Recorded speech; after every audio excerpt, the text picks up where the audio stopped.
Okay. Well, you guys are getting your stuff ready, people, and out of backpacks and stuff. I just want to remind, next week is the midterm. Like I said, about 40 questions, multiple choice or true false. About half of those will be on this document, and the other half will be about the other stuff that we talked about throughout the semester. The exam questions cover things kind of in a lot of them are narrative fashion. So there's a scenario set up and then a question about how to apply that scenario. That's you'd be your multiple guess answer. If it covers the B101, it'll say the B101 in accordance with the B101, et cetera, et cetera. Open note, open book, but not open share with your friend and send text back and forth. So as you can imagine. As you know, also the end of the year, the winner, the person with the highest scores of the two exams together will win the $1,000 prize. But I want to make sure, just because if you didn't get a high score or whatever, you can still, or whatever score you get, as you remember from the first day of class, you can write up. So if you got a B, you can write yourself up to an A. A C, write yourself up to a B, whatever your grade is. And that, as a reminder, is a 3 to 5 page double space line paper that will cover something about that we've talked about this semester for the first half. I'm a relatively easy grader on that because, as I said, I want you guys to enjoy this class. I want you to learn, and I don't want this class to be something that can detract from your grade point, because if you want to become a lawyer like me, great. But that's what law schools and taking law school exams about. You're here to study to become an architect, and I don't want a law class to cut you down on that for your grades. The only difference, the only caveat is if you got a B and you write up to an A, the points equivalent of an A doesn't translate to the award. So when you get to the end of the year, the award is based on your raw score as opposed to grades. So,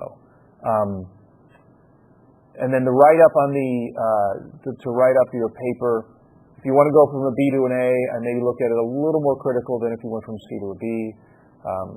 But still, I just think it's important just to spend, and really, if you think about a double line space paper that's 3 to 5 pages, it only takes you a couple hours. It's not a lot of time. The other thing I will say, and this happens every single year, because I know how busy you guys are, but somebody gets a B or a C on the midterm, sends me a note, wants to write up, we decide on the topic, and then they don't write it. And then you get to your last week of school, and you're like, oh my God, I want to write that, and you have so many things to do, and a lot of people that I know have wanted to write up, but they just don't have the time. So my recommendation is that after you get your grade exams next week, if you feel like you want to write up, whatever it is, get it done in the first 2 weeks, because you just won't have time. And it really doesn't take that much time. And how you do it is just send me an email and say, I want to talk about the hierarchy of laws. And I may say, okay, give me a little more specifics, and we'll figure out a topic. So go back and look at the first 7 lectures, pick something. I want to talk about the sustainability project exhibits, from the B101.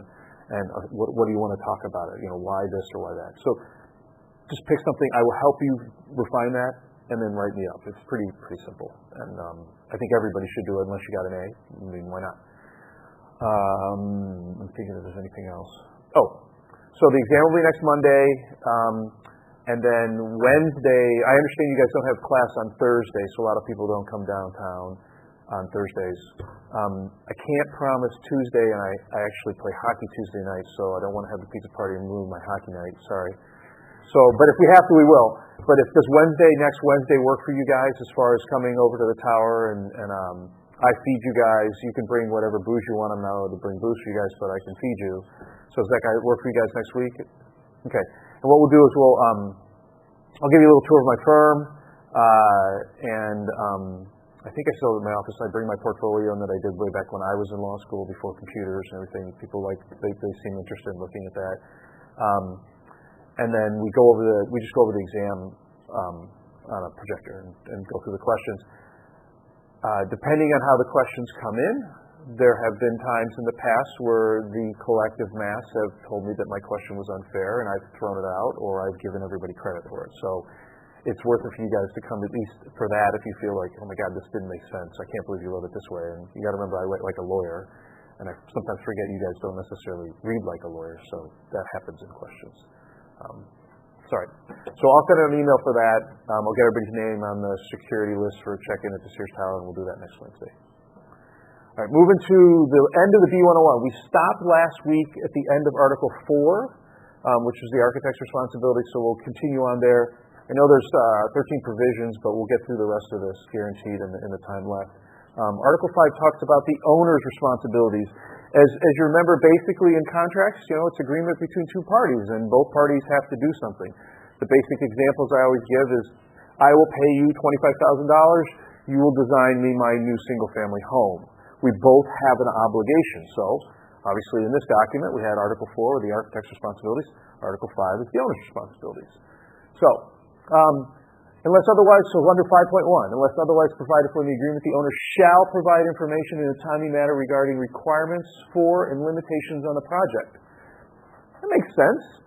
You got to tell them, as the owner, here's what you need, and here are my limitations. It could be budget, it could be project site, it could be scope of work, like what you want into the space, whether it's a 3-bedroom house, whether it's a 200-unit apartment complex, whatever it is. But you have to provide it as the owner, you have to provide it timely. The probably biggest collection of litigation in the construction industry that I deal with is on schedule loss, the cost for projects on the delays. And there can be delays from all different places. The owner can cause a delay under 5.1 if they fail to give the information timely. The architect can cause a delay because maybe the design wasn't being done timely. They weren't doing and turning things around. Or if there was a change and the architect had to change something, maybe there was a code change, maybe there was a scope change and the architect may have delayed in turning things around. The contractor can cause delays. Contractor can cause delays because they aren't building it timely. They can't get the materials timely. There could be a strike. There could be that. There could be outside influences, weather, as I said just now, strike. There's lots of outside influences. And as you start to figure out all these potential areas where a project can become delayed, that's where you realize the cost comes in. And we all read about, governmental projects are always delayed and everything else. And I think, I personally believe, and it would be nice, but it has to do with certain liabilities, for the architect, one of the things that the architect could really do in adding value to any project, I believe, is working interactively with the owner and the contractor to keep things on schedule. What my group does, what my construction law group at my firm is, we handle these large, massive projects. And our hallmark is getting in and burrowing into the project schedule, whether it's the beginning part, the design schedule, because the architects have to create a schedule for how long it's going to take them to do the design, or the construction schedule. And we do that to benefit the owner and of the project so things aren't delayed, because time is money. So it's important here, the AIA document here recognizes that it's not just the contractor delaying or the architect delaying, that sometimes it could be the owner, and the owner has to provide that information timely. And if they don't, and the project's delayed, and it costs more money, and the owner blames the architect or the contractor, they can point back to this provision and say, you have failed to provide your information timely. 5.2, the owner shall establish the owner's budget for the project. Remember we talked about in Article 3 and Article 4 about the cost of the work, and as the architect is designing things, they have to update their cost of the work at the end of schematic design, at the end of design development. At each end of their phases, the architect is responsible for updating their cost of the work, but that's all based on the owner's budget. That has to start from the very beginning. Okay. And then the owner also has an obligation to update its budget as the project goes through, and in case their budget changes. So if the owner realizes after the architect gives them a budget after the schematic design or design development that the owner's wish list is going to bust the owner's budget, the owner has to recognize if I want on my wish list, I got to revise my budget, or I have to inform the architect timely, let's pare back the scope so we can stay within my budget. So it makes a lot of sense. It's pretty simple, but again, as a contract, we write this down to make sure that the owner knows what they're supposed to do. And then if the owner significantly increases or decreases the owner's budget for the cost of the work, the owner shall notify the architect. And that makes sense too. If I can't afford it, I got to let the architect know this, and I got to let them know on time. And if I'm going to increase the budget, I got to let them know so they can design up to it. Now, I believe also in the document it certainly talks about it with the architect side and the architect's responsibilities for basic services. But if there's an increase or decrease in the budget, that may impact how much time the architect's allowed to spend on it, and so that may impact how much the architect's getting paid.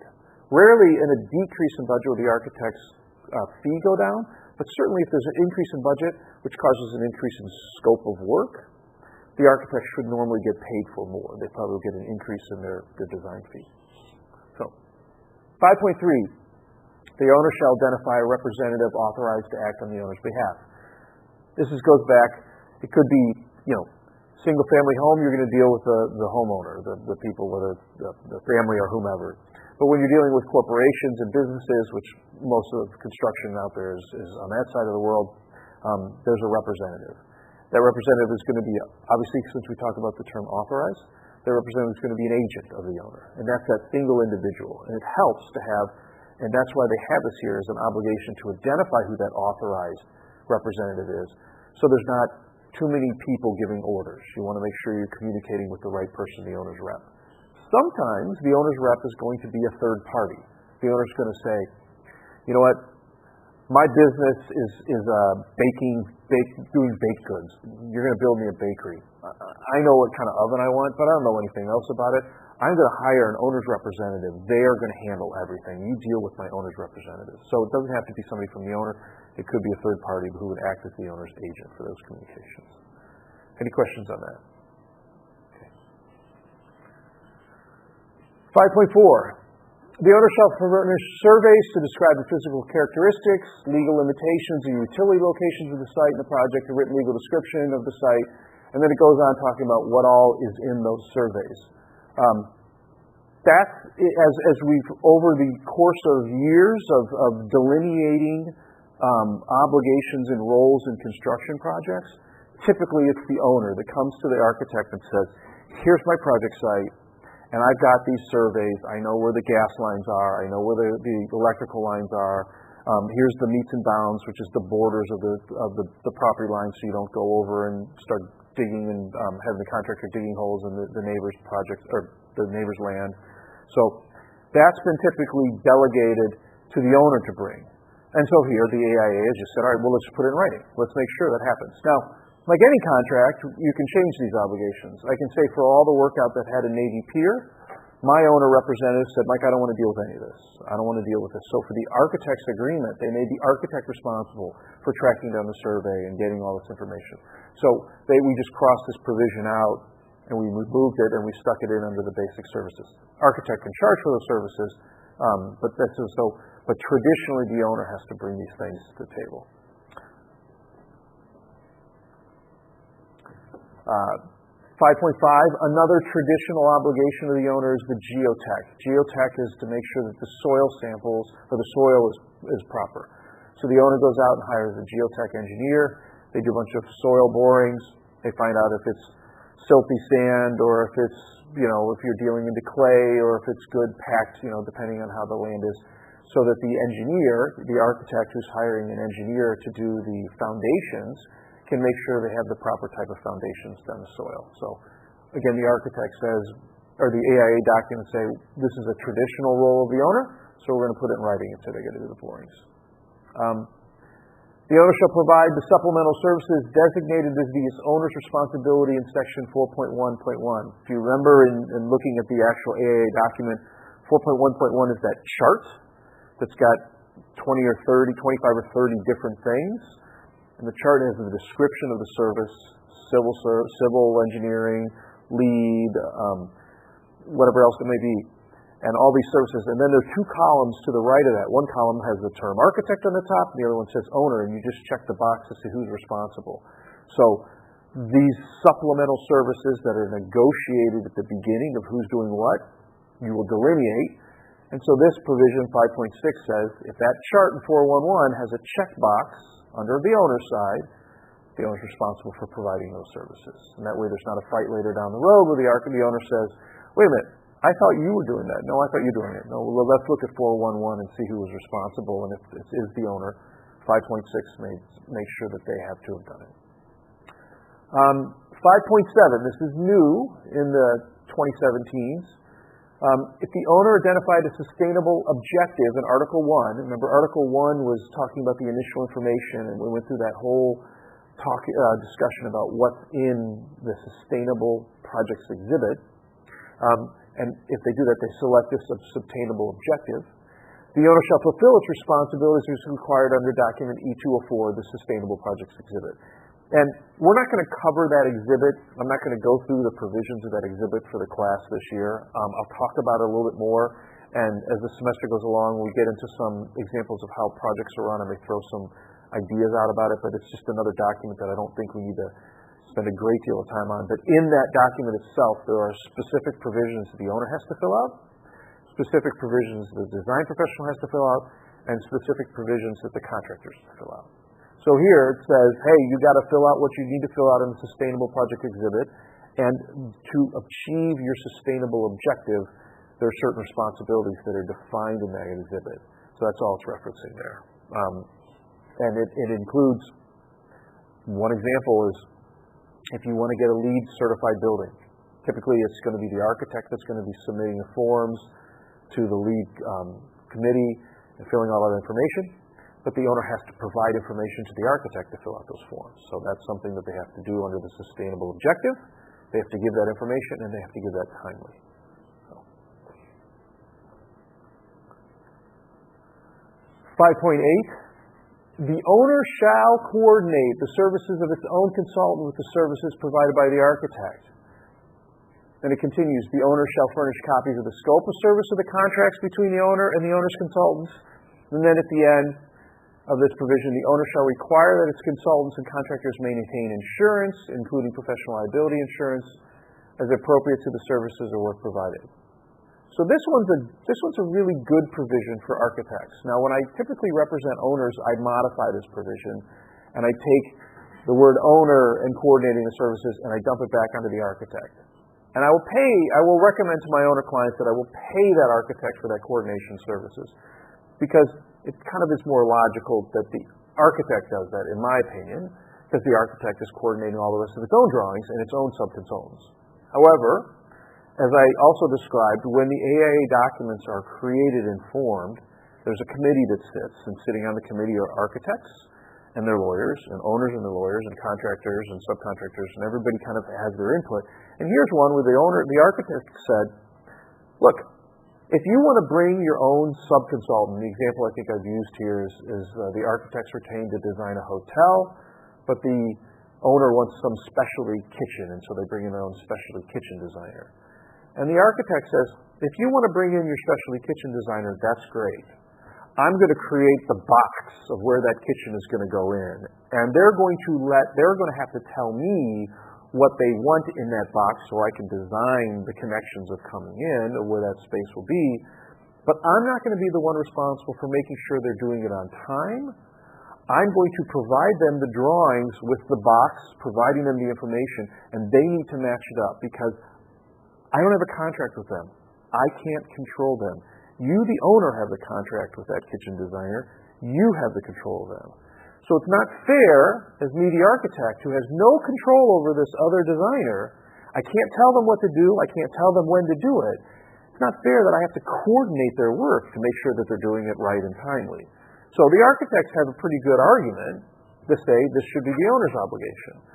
As I said, I often shift it back, and I will pay the architect for that, and sometimes even give them certain authority to instruct my owner's consultant, because the architect is designing everything else but that box, and so that for the process of the project, it may make more sense. But here, the AIA says, this is all the owner's job. The owner has to coordinate that. And if the kitchen designer's drawings show up late, owner's fault. If the kitchen designers, where their connections are different than the information provided by the architect, that's the owner's fault. So that's what this says. And then furnish the copies of the scope of services, the owner has to say, well, here's my deal with the kitchen designer, and here's what they're going to do for me. I'm going to provide that to you, architect, so you understand what they're doing, and so you guys can start speaking and communicating in the same languages.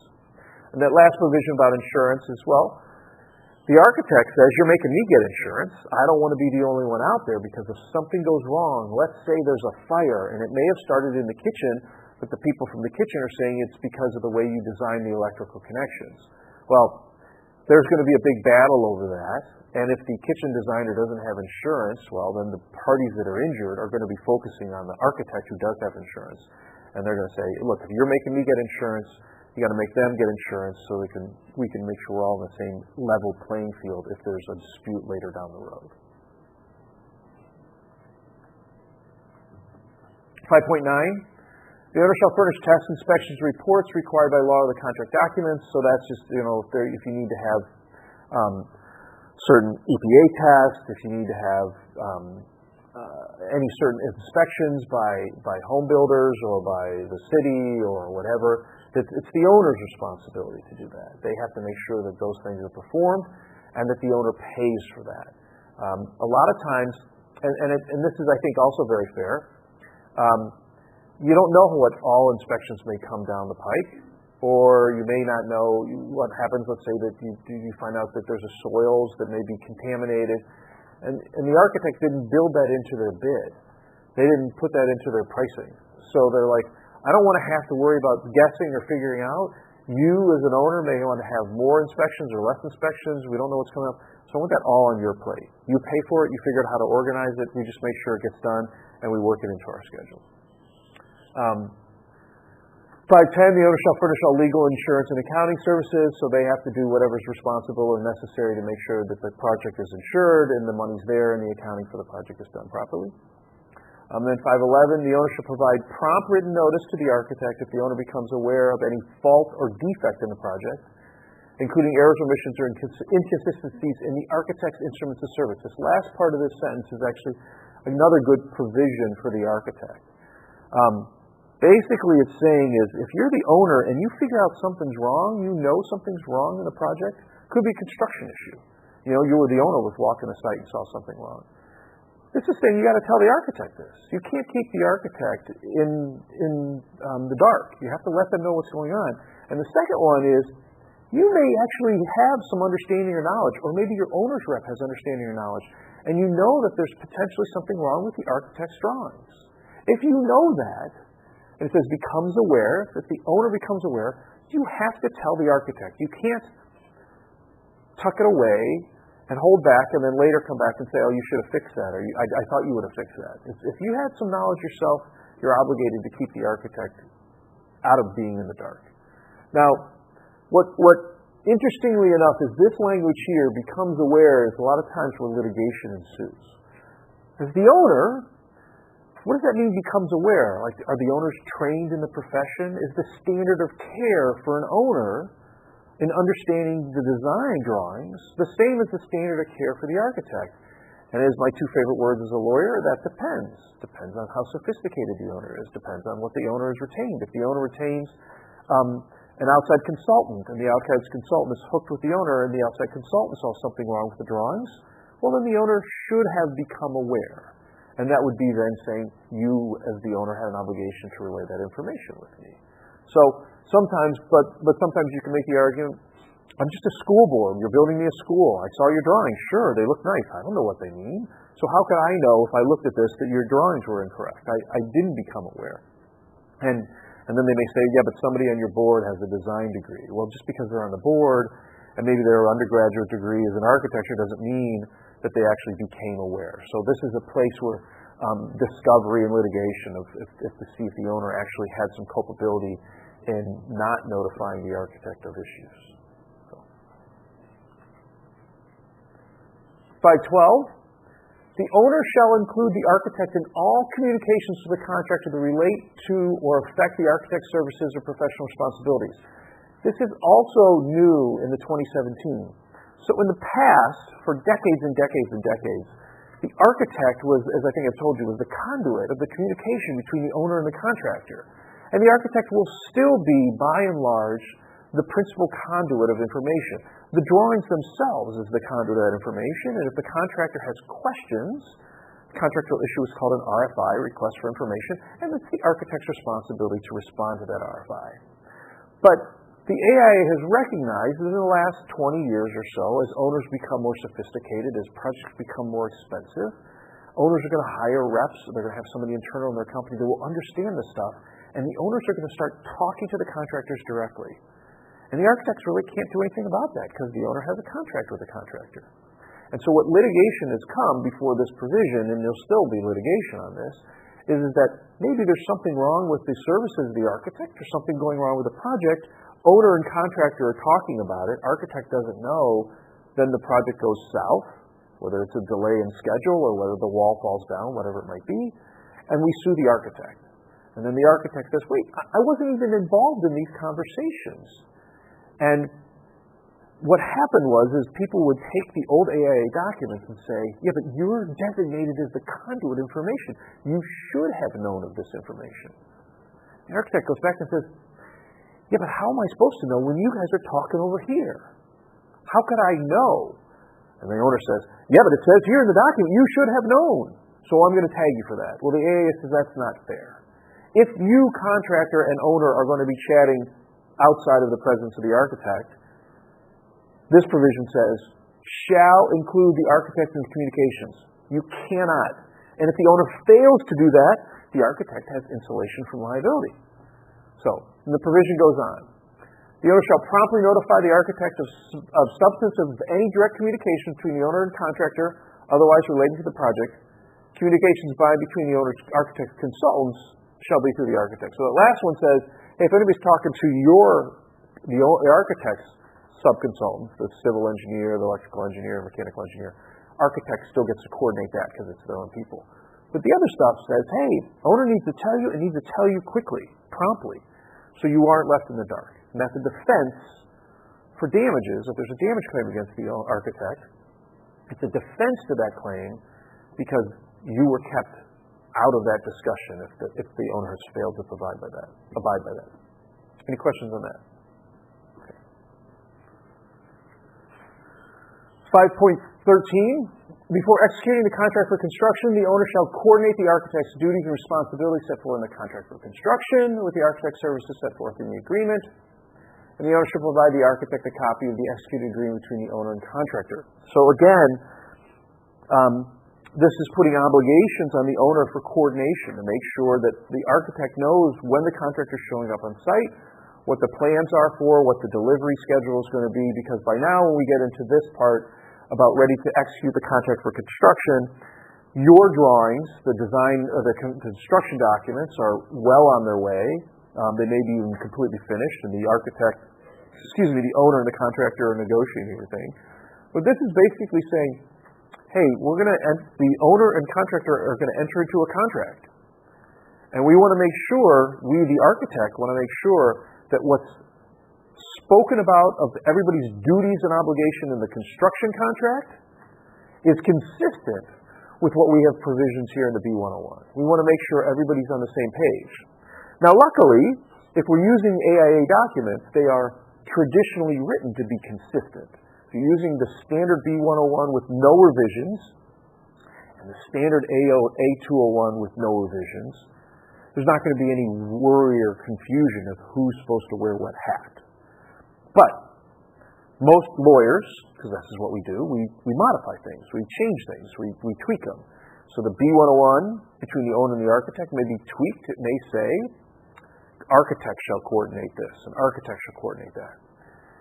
And in the A201, you got to make sure the architect says, well, if I have all these obligations in my B101, I got to look at the A201 between owner and contractor to make sure that these changes on one side have been properly translated into the changes in the other document. And that's just the basic statement saying it's the owner's responsibility, but the architect at least wants to take a look at that. Any questions on that? Okay. Skipping down to 5.15. Within 15 days after receipt of written request from the architect, the owner shall furnish the requested information as necessary and relevant for the architect to evaluate, give notice, to enforce lien rights. So lien rights, we haven't talked a lot about mechanics liens. We will second half of the semester. A mechanics lien is this super right that people in the construction or in the building industry can place on property. So owner owns, I'll just give a really simple example. I have a single family home. I have somebody come in and they're going to do my kitchen renovation. I have an architect that does services for that kitchen renovation. Contractor does work. Subcontractors do work. The architect hires an electrical engineer, and that's part of the fee for the electrical engineer. If I don't pay the architect, I have a contract with the architect, and the architect can sue me directly on the contract. But if I don't pay the architect's electrical engineer also doesn't get paid. Electrical engineer has no contract with me. Can't sue me under contract. It's not a tort. The failure to pay someone is not a tort. They weren't injured by a bodily injury. So the electrical engineer is like, I'm out. Well, how do I get my money? Same thing happens on the construction side. If I don't pay the contractor can sue me directly on contract, but all the subcontractors aren't getting paid, and they don't have a contract, they can't sue me. So going back, well over 100 years, people understood and discovered that this was a problem. Subcontractors and subconsultants on the design side were getting stiff right and left. So they created what's called a mechanics lien. And a mechanics lien gives the third party, the party that doesn't have the contract with the owner of the land, a right to file a lien on the property. And then they can file a lawsuit to foreclose on that property. It is a very powerful tool. That's why I call it a super right, because it actually takes priority over virtually any other encumbrance on the property. So, single family home that I have, I didn't pay cash for it. I put a down payment and I got a loan. The bank has a mortgage. If I fail to pay the bank, as we all know, the bank's going to foreclose on me and they're going to take my house and put me out in the street. And they have the first priority to that lawsuit. If I'm in debt and all the creditors are coming after me and everything else, the bank tags my house, forecloses on my mortgage, and they get the profits of the sale of my house first, on top of everybody else. And then all the creditors that I owe money to get their money, whatever's left over. But if you file a mechanics lien, it jumps over the mortgage. And so what happens is the contractor, or the subcontractor, and the subconsultants and everything else, and they go to foreclose, the bank jumps in, and the foreclosure happens, and the house is sold, and the money's divvied up. The first people that are paid are the lien holders, the mechanics lien holders. That's why it's called a super right. It jumps over everything else. It's a really powerful tool. Question? You mentioned that the subcontractors, yeah. Do they all have to gather around to do it, or is just one person? It's a really good question. The question was, is if there's, like, let's say that the subcontractor, let's say there's 12 subcontractors that haven't got paid on a project. Do they all have to do it at once, or is there some process? And the answer is there's a process. What happens is each subcontractor is required to file their own lien independently. By the way, all this discussion about mechanics lien is not on this exam, but I wanted to give you understanding for this piece. But it will be in the second part, but I just want to tell you there's no lien question on here, but it helps you to understand why this is important and everything else. So what happens is, subconsultant, electrician files a lien on the property. And what ends up also happening is all the subcontractors, they're talking to each other. Have you been paid? Have you been paid? Everybody knows what's going on a project site. They all know what's going on. So the plumber files its mechanics lien, and electrical guy files a mechanics lien, and the steel guy files a mechanics lien, and they all get filed. And they're actually recorded in Cook County against the recorder of deeds, and it actually goes on your title. If you did a title search, it'll say mechanics lien, mechanics lien, mechanics lien. The subcontractor by law, and there's a statute of the Mechanics Lien Act, is required to provide notice, and if they don't follow those notice provisions, their lien's invalid. So there's all these steps that each individual trade or engineer has to go through. Notice includes given to the owner and the contractor. And then the lien can sit there, because let's say I'm an electrician and I'm owed $1,000. But the steel guy's owed $50,000. I'm not going to file a lawsuit to foreclose for $1,000. I'm going to try to use that as leverage and have some discussions and get paid what I can on the. But the steel guy that's owed $50,000, they may file a lawsuit. So the steel guy files a lawsuit, and then what ends up happening is the electrician has to figure out whether they want to jump into that lawsuit. So it starts out individually. Everybody individually files their mechanics lien. But once the lawsuit happens, then everybody kind of has to make the decision, do I want to jump in? Because if they fail to jump in and the property's foreclosed, there may be no money left. So it becomes a group effort after a while, but in the beginning it's individuals. For example, we had when I was representing Navy Pier, we had a big dispute, and there was a bunch of liens filed because of problems that happened, in my opinion, by the contractor.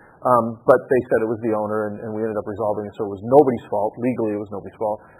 But there was one lien filed. And then within 3 months, there was 25 people in the lawsuit, 25 different parties in the lawsuit. So it went from one party asking for a little bit of money, and then everybody joined in. And it was always really interesting because we would get to court, and every month or two you go for a status, and you appear in front of the judge. And the judge would put us at the end of the call. Like you have a slot for a half hour between 10 and 10:30. She's hearing everybody's cases.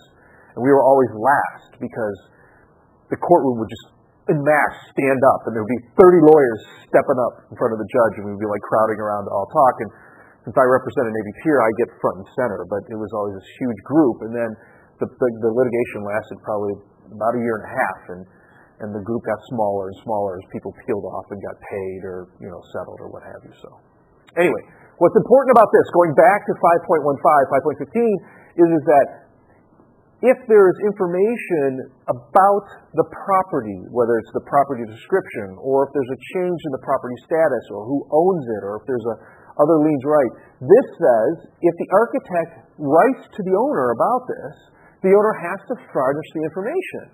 So the architect, remember I said everybody's talking on the construction project. Well, the architect gets some of the information, but not nearly as much as the trades. Plumbers working right next to the electrical guy. They're pulling conduit pulling stuff through the same area, So they're knowing what's happening. The architect is on the site maybe once a week, maybe once a month, it depends. So if there's buzz going and the architect kind of is like, well, I'm hearing something, and the architect writes a letter, written notice, then the owner has to respond to that and has to say, here's what's going on, to allow the architect to protect themselves and lien rights. This was not in the previous provision as well. This is something that's important because the courts have recognized, or the AIA, I would rather say, recognized that the architect should be protected for their lien rights. All right, Article 6, cost of the work. Any questions just on the owner's responsibilities? Great. All right, cost of the work. As you remember, when we were back in Article 3 and talking about and 3 and 4 about the architect and designing in accordance with the cost of the work, I pulled a couple of these provisions forward so you could read it. So we've seen these again, but just to go over. For purpose of the work of this agreement, cost of the work, capitalized C and W, so it's a defined term, shall be the total cost of the owner to construct all elements of the project designed or specified by the architect, and shall include the contractor's general condition costs. General conditions is, say, the contractor has a trailer on the project site, or a photocopy machine, or whatever. Those are the general conditions, extra costs that the contractor incurs. And the contractor's overhead and profit, whatever costs that they're paying for their project managers, part of their overhead, their salaries, and then the profit the contractor makes. That all goes in this defined world of the cost of work. It also includes reasonable value of labor's materials and otherwise furnished by the owner. So if the owner brings their own people in, the cost of work includes that. But then it also says, but it does not include the compensation of the architect. So if the architect's getting paid $50,000, you don't add that into the cost of the work. The design fee is not part of it. It does not include the cost of the property. If it's a $3 million property and you're building a $1 million home on top of it, the cost of the work is still $1 million, not $4 million. Financing contingencies, costs for the loans, and all this other stuff, those are not included. So it's just basically what it's going to cost to build this thing, but not to design it and not to buy the land. And that's important because cost of the work here helps the architect in the budget, number one. And number two, the cost of the work is the same definition in the A201, which is the owner-contractor agreement. So everybody, once again, is on the same page. 6.2. The owner's budget for the cost of the work is provided in initial information. That was Article 1. and shall be adjusted throughout the project as required under sections 5.2, 6.4, and 6.5. So there's these provisions that say when the owner's budget has to be adjusted, and we already went through 1 and 5.2. Valuations of the owner's budget, cost of work, and the preliminary estimated cost of work and updated estimates shall be prepared by the architect, and they represent the architect's judgment as a design professional, not guarantee, not judgment as a cost estimator. It's their judgment as an architect. So this is creating a defined standard of care for the cost of the work budget. So owner comes to the architect and says, I need you to design me this house for $1 million. That's my budget. I need you to prepare your project based on that, and I want my cost of the work estimate updates at the end of schematic, design development, and construction documents so I know I remain on budget. And the architect does that. Like, oh, we're good. We're under $1 million. We're under $1 million. We're under $1 million in all three phases. And the drawings go out for bid, and they're at $1.5 million. And so the question then becomes in and says, did the architect blow their estimate? And was their judgment as a design professional proper? Is $1 million budget and it went to $1.5 million, did they go beyond their own standard of care? Probably, because that's a 50% increase. But if it was $1 million and went to $1.1 million, did they breach the contract there? Arguably not. It's only 10%. You never know what happens to that. But what they're saying here is that the judgment is as a design professional, and that's very important in their standard of care, whether litigation will ensue. Now, sometimes you'll see construction or architect contracts where the owner will change that and say that the estimate must be within a certain percentage, 5%, 10%. And if they fail to hit that percentage, the architect must redesign for free. So, and good rule of thumb, like I said, probably is either between 5 and 10%, and that happens.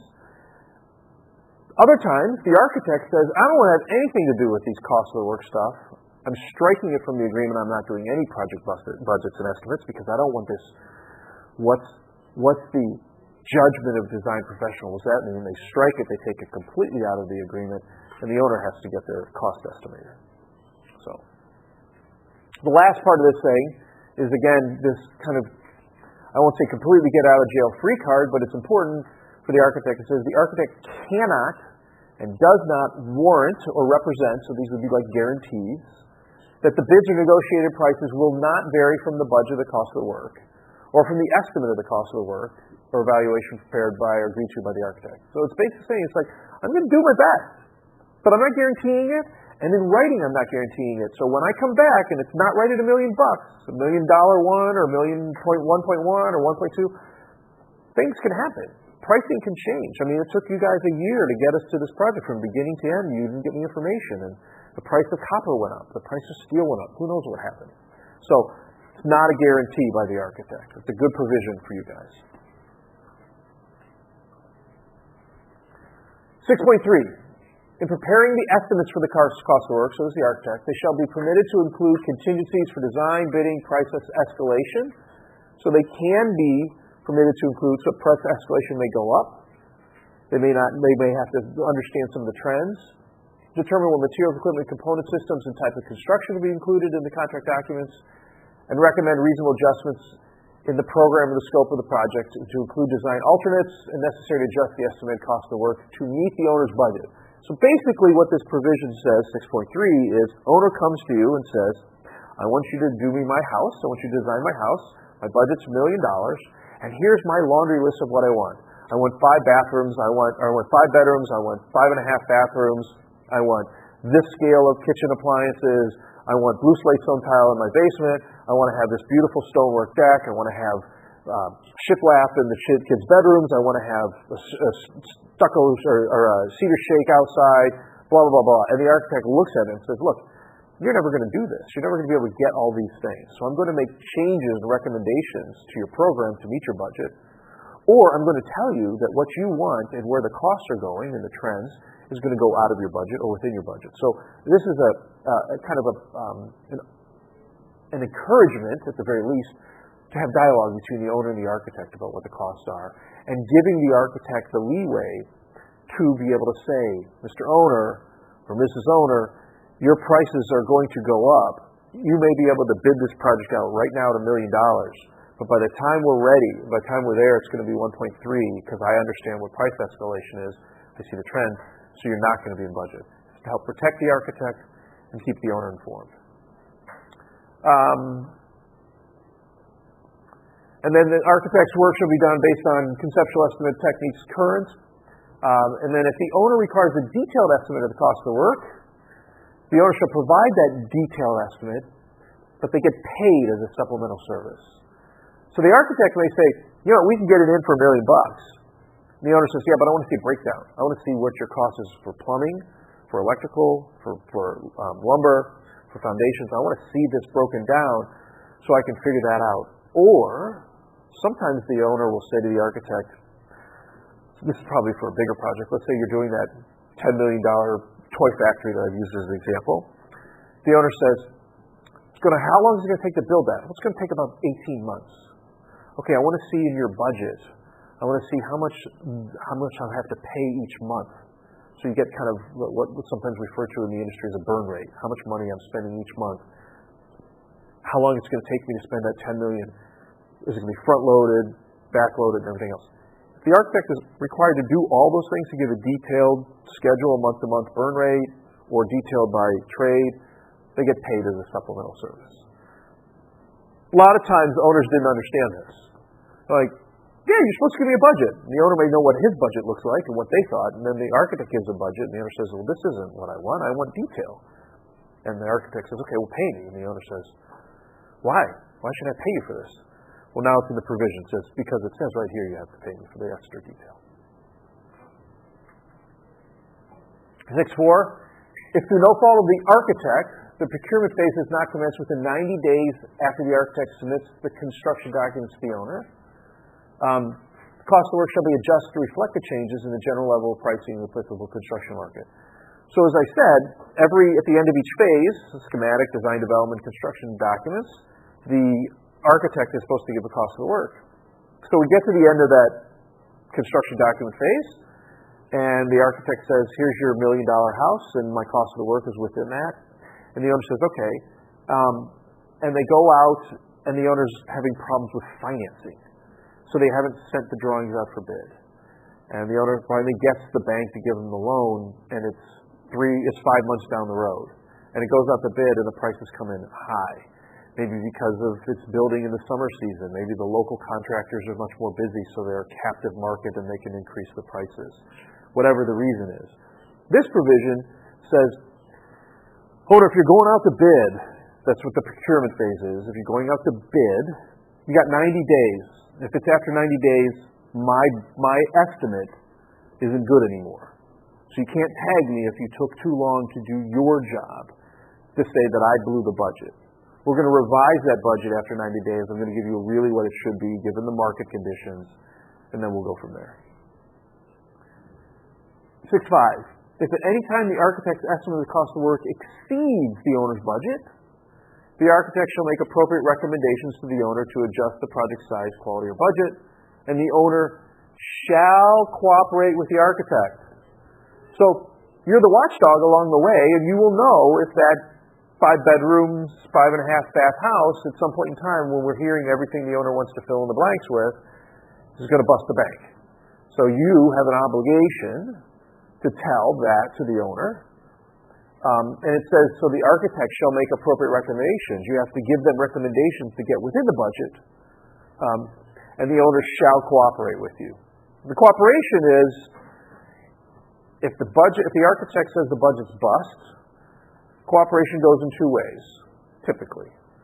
Owner either increases its budget and says, keep designing what I've asked you, or when the recommendations are to get rid of a bedroom or get rid of the upgraded appliances or whatever it might be, the owner has to go with those design recommendations. What's not cooperating with is the owner says, no, this is what I want you to design. I know you can do it. Keep moving forward. By the way, my budget remains $1 million. That's not cooperating. And if the owner doesn't, again, the architect's not responsible for the budget bust. If the owner's budget for cost of the work at the conclusion is exceeded by the lowest bona fide or negotiated proposal, the owner shall. So let's say they go out to bid for three projects, or three contractors, and all three submit a bid. And the budget was $1 million, and the cost of the work estimate was $1 million, and the lowest one that comes in is $1.1 million. So that's what this provision. All of them are exceeded by the lowest bona fide bid. Then the owner shall either A, give permission to increase the budget, B, reauthorize the bidding, rebidding, and renegotiation, 3, terminate in accordance with Section 5. So actually terminate the architect. Like, we're done. We can't build this for what the project was, so we're going to terminate the architect. Revise the program scope, or the fifth one, implement any other mutual acceptable alternative. So it tells the owner this is what happens if the actual prices come in over what the original estimate and budget was. So.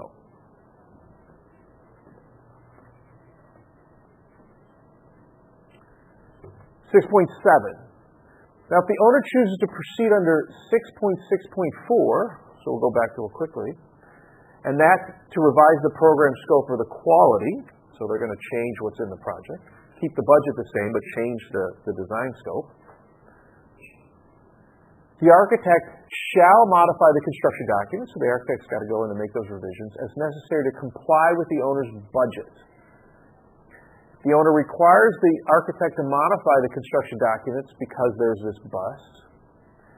And it's due to market conditions that the architect could not reasonably anticipate. Then the owner shall pay the architect. So if there was this spike in copper prices or something happened, or maybe an act of God, think of it this way. Can you imagine if you were in Houston and you had a house design, and you went out to bid, and then the hurricane hit. And the very next day, the prices for everything went through the roof because every contractor under the sun was working, and all the wood in the area was going to be used to rebuild. And your price for your house just probably went double value. So the architect could not have reasonably anticipated those prices to make sure that the project would be busted. And if the owner says, all right, I need to redesign, I still need this house, but I can't afford it in this market, so redesign it from the architect gets paid for that. They could not reasonably anticipate. But if it didn't something like that, something crazy didn't happen or something that was not reasonably anticipated, the architect shall modify them and they shall be without additional compensation. So there's two scenarios. Lowest bid is over the owner's budget and the architect's estimate of the cost of the work. Scenario A is the architect says, I'll redesign it, you need to pay me because there was no way I could have known we would bust. And here are the reasons why I couldn't know. Scenario B is, I will redesign it, and owner says, and you'll do it for free to redesign it because you should have known that it was going to be a bust. Okay? This happens more frequently than you imagine. And most of the time the architects are pretty good with it. Did you have a question? How do they determine someone should have known? The reasonably anticipate question, that's often where litigation comes in. And so, in the scenario, my example with the hurricane, that's easy. Act of God, things like that just happen overnight or within a short period of time. Could be a strike, could be a whole bunch of stuff that happens. You estimate this project and there's a strike at the shipyards, and so there's not drywall that's coming in from other countries or something to that effect. There's lots of stuff that you can point to. Where it gets a little more confusing and where litigation can ensue is depending on earlier on in the agreement and the obligations of the architect making the cost estimates and the dialogue that happens, the owner may say that you should have known these trends were changing in the market. You are the expert in this industry. Or, I took this project that you designed for me and I took it to two other architects after we blew the budget, and they both gave me an estimate just looking at your drawings. And you told me you could do this house for $1 million. You designed it for me. I took your exact drawings and I gave it to two other architects, and they said, there's no way that this house ever could have been done for less than $1.2 million. That's an argument that the owner's going to make that says two other architects practicing in the same community with the same set of skills on the same project would have estimated it differently. the standard of care is being now established by these two other practicing architects that this would have been a $1.2 million budget, as opposed to the architect saying it was just $1 million. So there's various ways that you can prove that.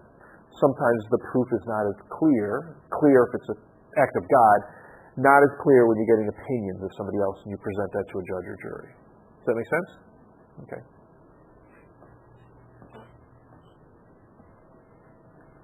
Okay. Article 7, copyrights and licenses. Now, one of the things I talk about really in the beginning of this is this is actually a really powerful tool for architects in the industry. You own your drawings. And under the law, unless it specifically states that your services are owned by the owner, you will always own your drawings. So if you have no copyright provision in your agreement, if it's silent, you own the drawings. You own the intellectual properties in those, what they call here is the instruments of services. Now, there are certain elements of your drawings that are like standard details for a wall section or for a window connection or roofing or whatever that are, it's arguable that the architect owns those because everybody uses the same wall section detail or what have you. And when it becomes in the public area, it's not necessarily it's not original or anything else. But by and large, the design and the layout, you own that. Have I given you guys the example of the architect that I represented that had the reflected ceiling plan, where we use that in court? Did I do that or not? Okay, I'll give you a quick on that. So why this is very powerful, that the architect owns the instruments of service, they have the copyright in it, is so it's what's called intellectual property. Real property is tangible. There's personal property, my backpack here, that's personal property, your car is personal property. Real property is still tangible, it's your house. You can actually physically, touch it. Intellectual property, though, has similar property rights of you. Somebody can own it, but as in the title of the word, you can only own it up here. A patent is an intellectual property piece, a trademark. Like, what really is a trademark? We all know the word Coca-Cola is trademark, and nobody else can use that except for the Coca-Cola company. But what are you holding? Well, you're actually holding intellectually the property rights of that, so there's nothing tangible to touch. Same thing with copyrights and drawings. Your design, the expression, your original idea of expression, if you designed it, you own it, and nobody can use that. So in my example of what happened with me, this is many years ago, we represented a major lighting manufacturer, and they had their own design department. And they were working with an architect, and they were a sub-consultant to this architect. And they designed for this building a very unique reflected ceiling plan. And there was lots of work in electrical and everything else. And they wrote about $450,000 for their services. Project got stalled, there were some issues going on, et cetera, et cetera, et cetera. People weren't getting paid, including my client. He got into negotiations trying to get paid, trying to get the owner to pay them for the services. And ultimately the owner didn't want to make payment and went out, but got money for the project to keep it going, and went out and retained another designer of lighting systems. That designer of lighting systems took the reflected ceiling plan that my client had created and copied it and put it onto the drawings that ultimately went to the city to be stamped and permitted and removed my client's information from the title block. But it was clearly the reflected ceiling plan designed by my client. Now, there was lots of other work that was performed by my client with respect to this project. The value of the designs for this reflected ceiling plan was not the full $450,000. It was lots of that $450,000 included shipments of lights and some other stuff. But my client was still owed that money. Project started. By the time we got retained, the project was well underway, and that's how my client ultimately found out. Is he got a set of the drawings, and he found out this is my reflected ceiling plan. So they had called the other people up and yeah, whatever. We're going to keep building, and we'll pay you later. So when they came to me, I looked at that and I said, send me your originals. So I sent the originals, I read them side by side. Sure enough, it was the exact same thing.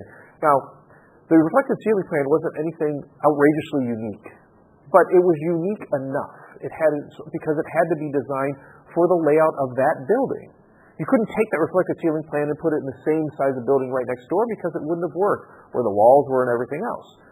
So the argument was, my client owned a copyright in the design of that reflected ceiling plan. And while the value of that design services wasn't remotely close to the $450,000, we were able to go into court and get what's called a temporary restraining order. And the TRO said there can be no work on this building, or at least the construction, because these drawings potentially were copyrighted, or copyright infringement. So a TRO is kind of like the preliminary phase of a lawsuit. You're stopping everything, get a restraining order from continuing work, while then the rest of the lawsuit continues to go on to see if there was actually true infringement of the copyright. We got the TRO.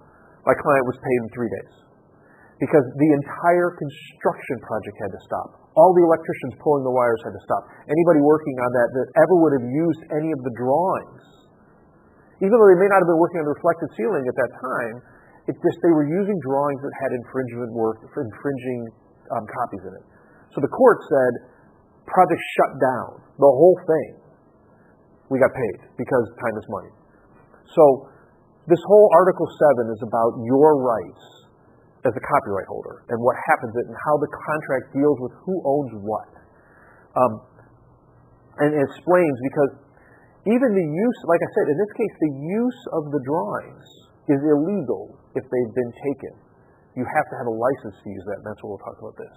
So, Article 7. The architect and owner warrant that transmitting instrument services or any other information, the transmitting party is the copyright owner of such information or has permission from the copyright owner to transmit such information for its use on the project.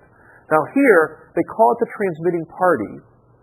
By and large, it's going to be the architect transmitting its drawings to the owner, and the owner will transmit them to the contractor. Sometimes the architect will issue them directly to the contract.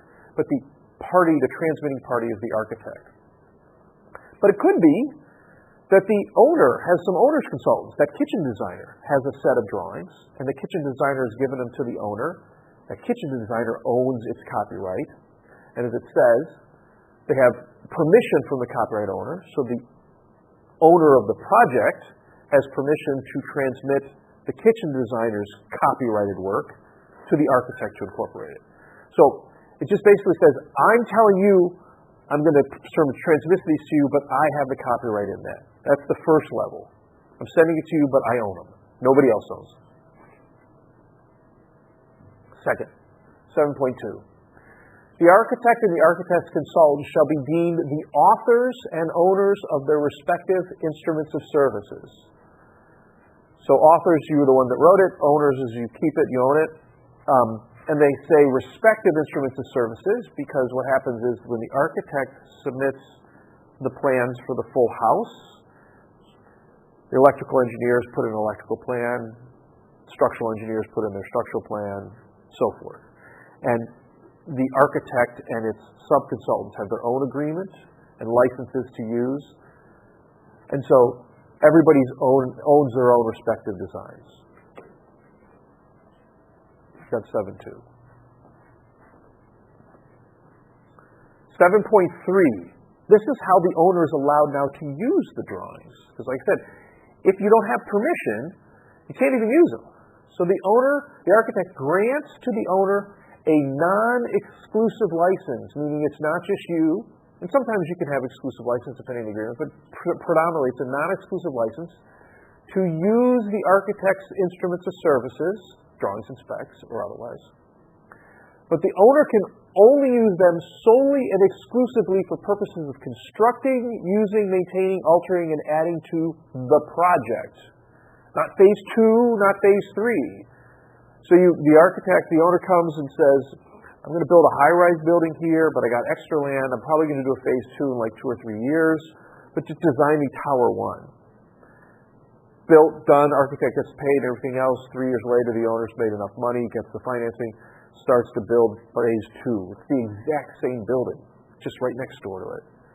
Can't use them because that's not this project. The architect only has license the owner only has license to use the architect drawings only for this project, solely and exclusively for this project. And that's provided, obviously, that the owner substantially performs its obligations, like pays the architect for his services and so forth.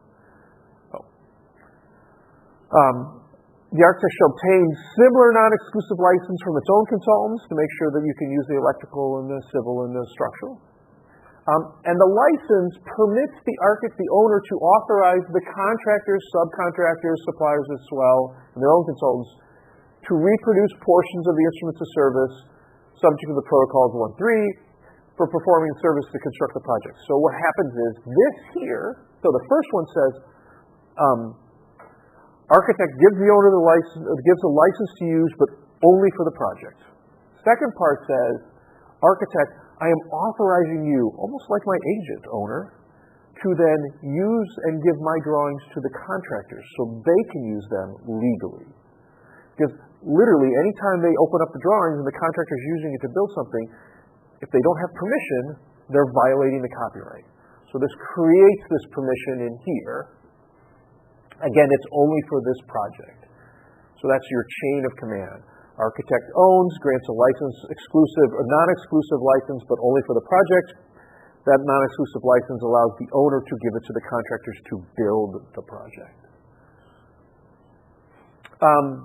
If the architect rightfully terminates this agreement, you haven't been paid or some other issue, and you properly terminate the agreement, this license that's granted in this provision is terminated. So if you don't pay the architect, like happened with my lighting coordinator, and the architect is given those drawings to the owner, and the owner uses them to construct, and the architect's owed money, architect says, I'm terminating the agreement, you owe me money, and my license is terminated. You have no right to use my drawings. So it was under this provision that we went to court, and we said, we have terminated our agreement with the owner, they have failed to pay us, they don't have a license to use the drawings, stop the project. And the court said, based on the information you provided me thus far, I believe you, TRO granted. We're going to go to the rest of the litigation to find out if you're telling the truth, and it's true. But since you, based on affidavits and otherwise, we believe you, so we're going to stop the project. Everybody, any license to use in any manner or fashion is gone. It's a very powerful tool. Somebody rips you off. So the other thing I will say, when I negotiate these provisions on behalf of the owner, I try to get the transfer of the license up front right away, and I get more of that. Sometimes I even say the owner owns the drawings. I'm paying you for this. Give me the license, and you transfer the license to me, not just transfer the ownership of the license to me. But architects push back on that. What I tell all my classes, and what I tell all the architects I represent, don't let them take your ownership. Give them a license. Say, I'll give you any kind of license you want, but I'm going to still own it, because that gives you big leverage when you're not paid.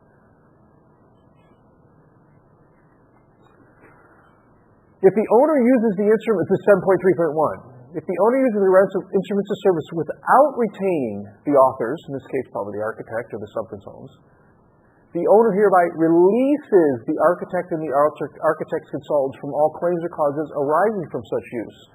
So I'm building phase 2, and I don't call the first architect up. Not only should I not be using those drawings, but if something goes wrong in that project and the wall falls down, even if it's the architect's fault, there's an argument to be made that I have released the architect from a claim.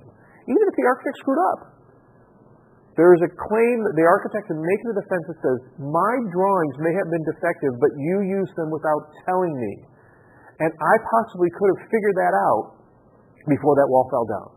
If you had me on the project site, because I would have looked at it differently, or I would have caught it in the field. I actually caught it in the field in phase 1. You just didn't know that, or you didn't remember that, or whatever happens.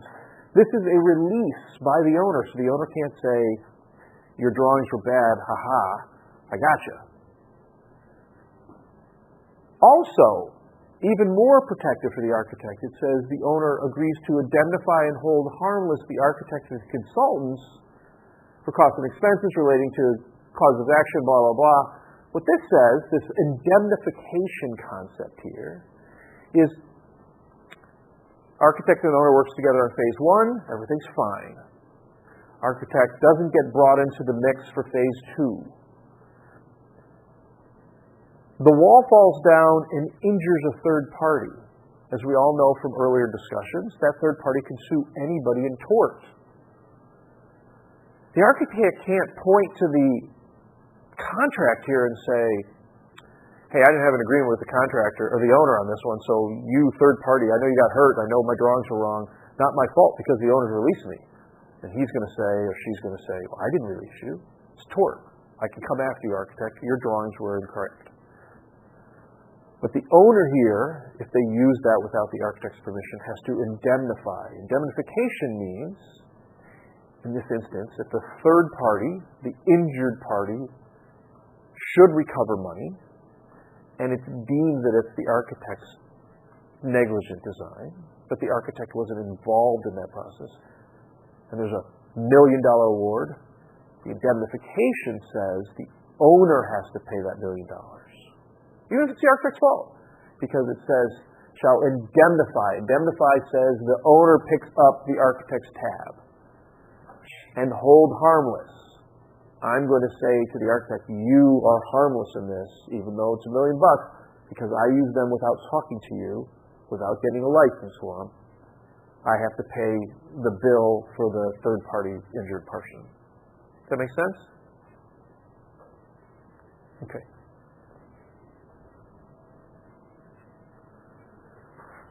(7.4) Except for the licenses granted in this Article 7, nor the license or right shall be deemed granted or implied under the agreement. So there's all other types of potential licenses. So this one's a non-exclusive license solely for the building, the project.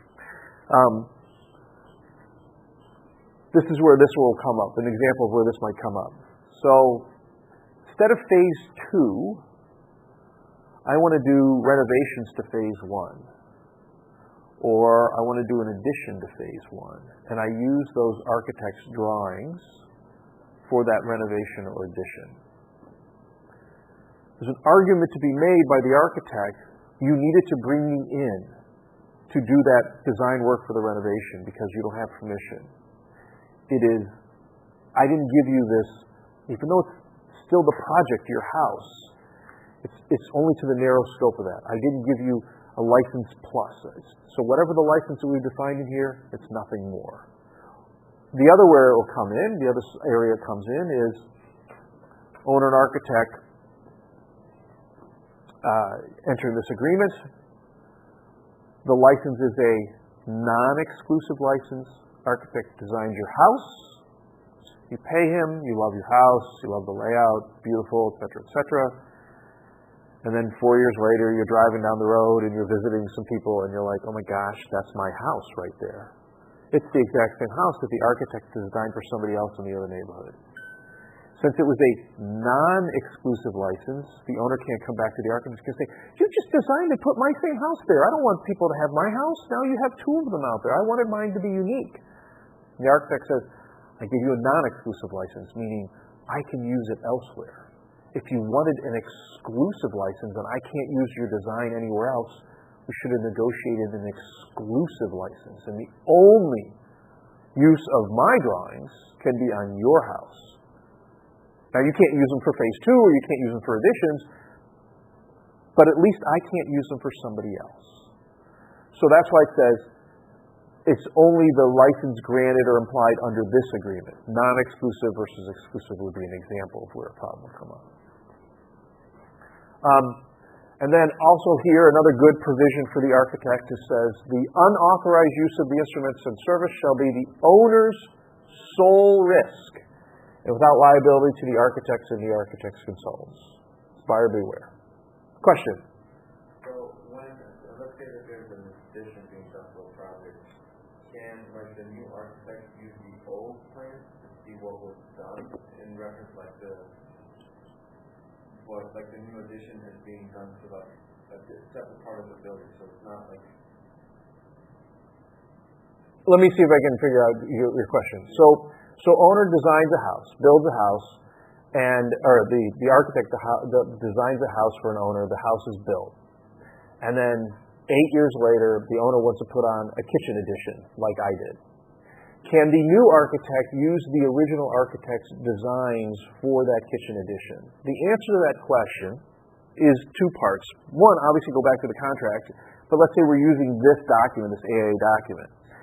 Depends on what the new architect is using it for. If the new architect is using it to make an addition and add to it, and there's no modifications of the original design, everything else, you would make the argument that the new architect can use that for references. Because, and this is what we did. I mean, I actually called the architect for the house and asked if we could use them, and he sent me a copy of the plans. He's like, fine. But at the very least, what happens is, because the way the addition was, the contractor and the architect that we hired could have gone out there with tape measures and figured that all out, and could have chipped away the drywall to find out where the conduit was. And so they could have done that all on their own to figure out where things were located, and that would have been more costly. So they're using it for informational purposes to expand, and that was not a violation of the copyright. They weren't using the plans there for another house they were doing. So my architect, when they were finished with designing our space, gave me back the old architect's designs and didn't take anything from that. So yes, they can use that. Now, if there is something greater going on, where they start relying on certain design elements, let's say that there was a cantilevered system that was coming out, and they started basing it on some of the designs that the original architect had used, and relying on those things without communicating with that architect and without checking what's in the roof or the guts of the building. There could be an argument made that they were using those drawings and potentially infringing on it, and the architect can say, the original architect can say, hey, you didn't come to me and talk to me about the beam and the common beam structure and whether it could have supported and how I had designed that. And so if the wall falls down, figuratively or literally there, it's not my fault because you didn't have the authorization to use my drawings or the representations that were made in my drawings. Does that make sense? Okay. All right, so they can't have any other lights, and then the other authorizes the owner's sole risk. 7.5, the provisions of this Article 7 shall survive the termination of this agreement. Now, agreement terminates on two ways. One party says, I'm going to fire you, or I quit, I'm not going to work, so it's terminated by an action before the project is finished. Or, when the project is completely done, the agreement itself, the contract just kind of ends. It terminates on its own, by its own time frame. But this concept of ownership of the copyright, we specifically say, survives the termination of this agreement. You build, you pay the architect, you successfully design and build phase one. Everything's good. It's fine. It's dandy. 3 years later, well, that first contract is now ended. Or maybe it's 5 years later or 10 years later. That has ended. And the owner then uses the drawings for themselves. The owner can't say, statute of limitations says it's outside of the 4 years. Remember we talked about statute of limitations? It's outside of the 4 years. This contract has been expired. It's terminated, so I can use your drawings. No, because this provision says it has a life of its own. I keep the ownership rights of this copyright outside of the four corners of this contract.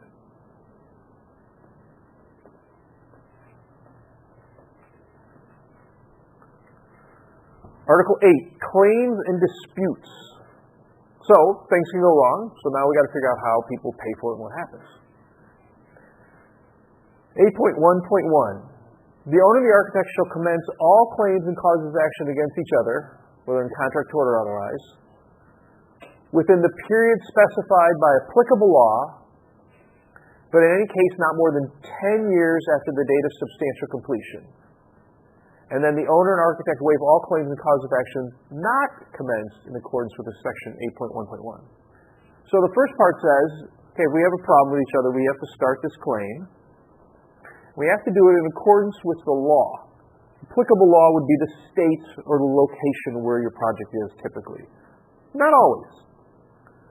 Sometimes you may have a construction contract that says we're building in New Jersey, but it's under the laws of the state of Illinois. If the parties have agreed to what the law is, even if it's not where the project is located, that becomes the applicable law. So for our example here in Illinois, as I just said, the statute of limitations for a breach of contract action, a claim, is if within 4 years of when you knew or should have known. So this provision says if you're going to make a claim against us, you got to go by the Illinois statute of limitations, 4 years of when you knew or should have known. But if you also remember when we talked about statute of limitations, There's in Illinois what's called the statute of repose, and you have 10 years before you knew or should have known. And so my example was, let's say that the architect designed a ceiling, a leaky roof. You didn't find out that the roof leaked until 9 years, 364 days, but it's within that 10 years, and then the roof leaks. So now you should have known. You get another 4 years after that. So in Illinois, it could be up to 14 years long before that claim is obligated to be brought. So what this provision says is, got to do it within the period applicable, but no more than 10 years. So if you're an architect and you sign this agreement in the state of Illinois, your 14 years has come back to 10. Does that make sense? Okay. And then it says, if you're outside of this period of time, you waive all claims. You can't bring it. So this is kind of supporting what the statute of limitations concepts are. Obviously, when I represent an owner in Illinois, I cross that 10-year statute out. Just to make sure you get the whole 14 years if you represent the owner. In other states. A lot of states, the statute of repose and the statute of limitations are the same. Illinois is really confusing. They have just two of them. So like if you're designing something up in Minnesota, it's 6 years. And I think in Michigan it's 5, but it may be 6, no matter what. It's like 6 years when you knew or should have known, or 6 years of when it happened. It doesn't matter. Just 6 years. No 4 or 10 or 10 plus 4 or any of that other stuff. It's just 6 years. And so for this provision, if it's just 6 years, it would only be by applicable law. It doesn't even go to the 10 years. But they want to have a cap of 10 years on this no matter what. That's what they try to do.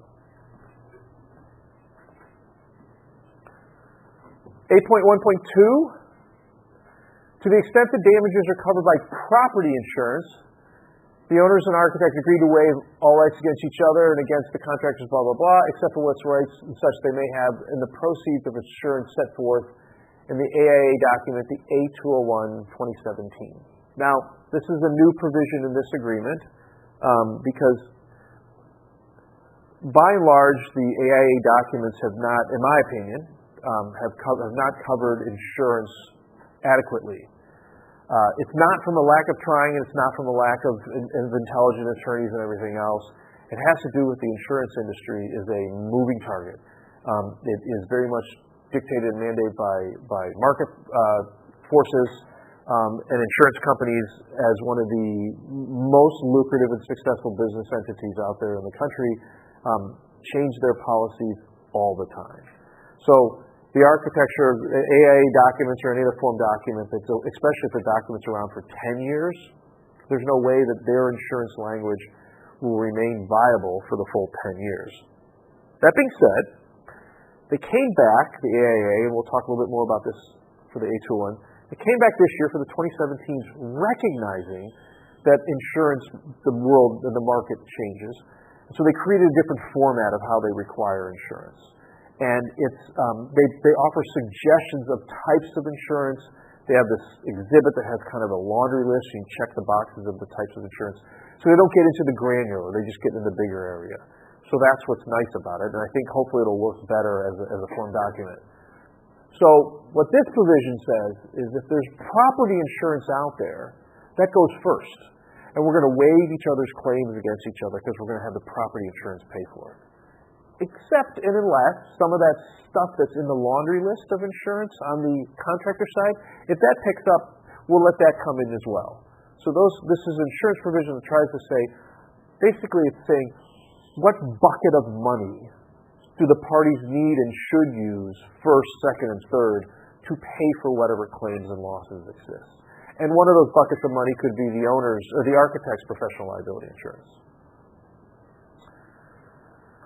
Second, 8.1.3. The owner and architect waive consequential damages for claims, disputes, and other matters in question arising out of or relating to this agreement. So in the damage world, if you remember from our damage lecture, there's direct damages as one type, and there's what's called indirect or consequential damages. So indirect or consequential damages may be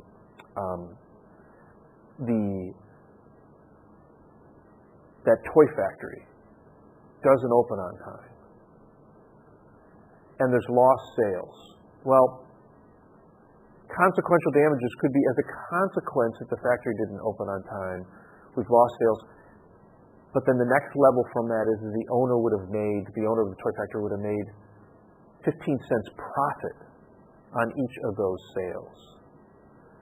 Profit for sure would be a consequential damage, and they have waived them here. I'm not going to get into a lot of great detail of how consequential damages are delineated and figured out because there are treatises and tomes written about it. It's a very highly debated subject of what it is. But understand here that the only damage claim that can be recovered between an owner and an architect are what directly arrived as a result of the breach of contract. So if it's a delay for the project and you had to spend more money to get it to the end of the project time, you get the delay damages. If the wall fell down and you had to spend more money to build the wall back up again, you get the cost to build that wall up again. But you don't get the 10 cents on every toy that wasn't sold because the factory wasn't open. That's a consequential damage. Same thing for the architect. The architect says, Mr. Owner, you didn't pay me and you didn't get me this stuff timely, and we thought we would be finished with this design work in 6 months. Now it's 8 months, and as a result of that, I lost 2 other projects because I guaranteed my team members. I guarantee you the best team possible, and I got stuck because we were on the project for 3 months too long. So I lost 2 other jobs, and I lost $100,000 in profits from not having those 2 other jobs into my shop. That's a consequential damage, and the architect cannot recover those lost job and the lost profits on that. They can only recover the extra cost to pay their workers to be on the project for 3 more months. 8.2. Mediation. One of the things that's nice about the construction industry is they recognize that as good as us, as the lawyers that we are, and as great as I'm going to do a job for you, we are really expensive and litigation is very, very expensive. So they use what's called mediation, and it's mandatory under the AIA documents, and I think it should be mandatory in every construction document.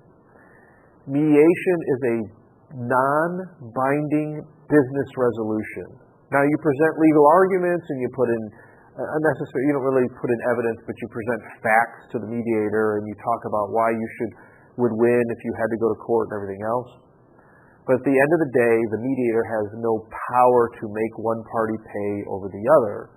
It's a third-party neutral, but that person is trained in negotiating between disputing parties. So it's non-binding business resolution. Under the AIA documents, under 8.2.1, any claim or dispute, another matter in question arising out of a related disagreement shall be subject to mediation. So you got to go to mediation.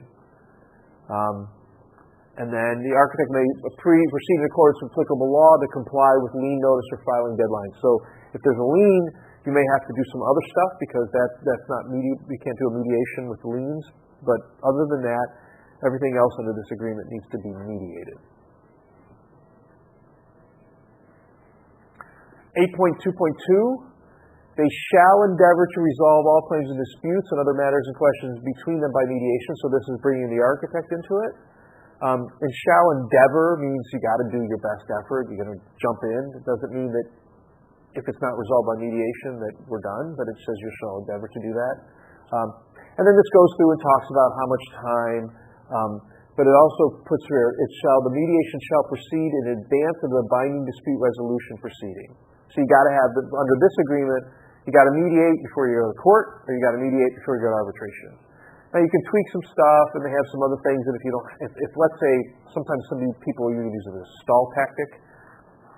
Owner and architect get into dispute. Architect says, let's go to mediation. Owner says, sure. And then they stall, and they stall.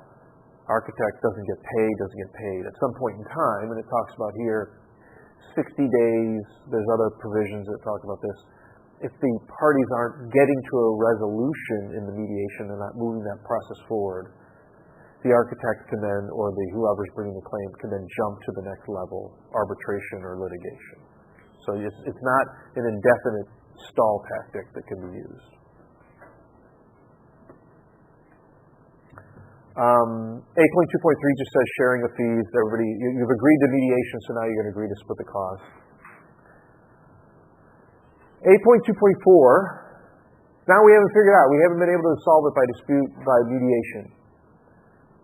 So then they say, well, we're going to figure out what's next. What's the next step if we can't do this by mediation? And what this is nice is the parties have to agree long before there is a dispute. Do we want to go into arbitration? Do we want to go into litigation? Or they have other. And other could be, there's all these conglomerations about different types of facilitative mediation or meet-arb or arb-meet. There's all these kind of different animals of how you can dispute resolution. Flip a coin, whatever you want to do. But here, you have to decide at the beginning of the contract, if we can't get through mediation, the next step shall be X. And that way it allows people to make sure they timely file with the courts or whatever has to happen for that. So that's what 824 is. If you have elected arbitration, 8.3 talks about how arbitration goes. So if they've selected arbitration is for binding, and remember arbitration is binding resolution, it shall be subject to which, unless the parties mutually agree otherwise, it shall be administered by the American Arbitration Association in accordance with the construction industry arbitration rules. And there's a set of forms and rules that the American Arbitration Association, the AAA, puts out. This is the most widely used arbitration organization in the country. But there are other rights or ways you can do it. You can use other people's arbitration rules, but predominantly they use the AAA here. And there's a specific set of rules they have to follow. It talks about filing fees and powers and timing and everything else in the AAA's rules. A demand for arbitration, 8.3.1.1, shall be made no earlier than concurrently with the filing or request for mediation, but no event shall be made after the date when the institution of legal or equitable proceedings based on the claims of dispute or other matters and questions would be barred by the applicable statute of limitations. So, when an architect gets into a fight, architect says, you owe me $50,000. Owner says, no, you screwed up, your project was delayed, I'm not paying you, you rat bastard, whatever you want to say. Architect says, I demand mediation. They can also file at the exact same time a demand for arbitration. They can file that with the AAA and start that process going. Now the AAA is going to ask, are you guys mediating? Yes, we are. And the AAA say, I'm going to hold till you're finished with that. But they can file that demand right away. But the second part of this says, you need to file because it's binding within that statute of limitations. So that 4 years in Illinois you knew or should have known, or the 10-year plus 4, up to 14, whatever you fall into the category, you have to abide by that, even though you're not going to court. The arbitration can be dismissed if it's outside the statute of limitations. And I've done that. I've had an arbitration filed against my client. There's a couple different processes, but the first process is you actually go to the AAA and you are appointed an arbitrator and you say that this is outside of the statute of limitations. A second way you can do that is you can go to court and you can say, this arbitration demand was filed. It is not timely. It's outside of the statute of limitations. We want the court to rule. And what will happen there is the court will either rule on the facts presented, or the court will say, go back to the arbitrator, have the arbitrator make the finding, and then come back to me and I'll enforce that arbitrator's finding. But in either instance, that court-driven statutory statute of limitations is applicable to this AAA arbitration, even though you're not dealing with judges or juries. 8.3.2, there shall be enforceable in accordance with applicable court having any jurisdiction thereof. So that's what it says. So let's say you get to the end of the arbitration, and the arbitrator says, I award architect $48,000 of the $50,000 claimed. The architect can take that award, go to the court, and file it. And then that's a judgment in law. And if the owner doesn't pay that $48,000, the architect can get a sheriff to go out and replevin or whatever the action they might want to do to try to get their money from a court of law. So the court of law can enforce that judgment. I've also had that. Claims a much higher dollar figures, but in the millions of dollars, and you want to make sure that they don't skate out on them, so you go to court. And then the award in arbitrator shall be final. That's the one bad part about arbitration. You're done. There's no appeal. It's just finished. Whatever the arbitrator panel says, you're done. There's just very few minor areas for appeal, like if you find out that one of the arbitrator panels, their sister's married to the owner of the other person on the other side. If there's some undue bias. But if they screw up in the law, this is the worst thing about arbitration. If there's an error in law or an error in fact by the arbitration panel, they just completely blew the law, or they completely blew who the facts are, it is not appealable. You're stuck with it. So that's one of the problems with arbitration. It's faster, it's cheaper, but you're stuck. You don't get the appeal. 8.3.4, consolidation or joinder. Basically what this says is, if the architect sues that owner for $50,000 for the fees, the owner says, you know what, I don't think I owe you anything, but I think that there was problems with the rest of the project and everything else, and I want to bring in, and I have problems with the contractor. I don't want to have two lawsuits. I don't want to have one going here and one going here. I'm going to bring the contractor in, so we're going to have everybody at the table. So everybody's at once. So that's what consolidating and joining part is, consolidation and joinder. So if everybody kind of has the same substantially or similar fact scenario, I mean, if the architect's talking about one part of the project and the contractor's claim is a totally different part of the project, you wouldn't consolidate. But if they're similar and have the same set of facts and it's more economical, this recognizes that you're allowed to consolidate and join in arbitration. The basic reason why they do that, besides the economy, is in the law you can do that. You can bring somebody into your lawsuit. So why not do it in arbitration?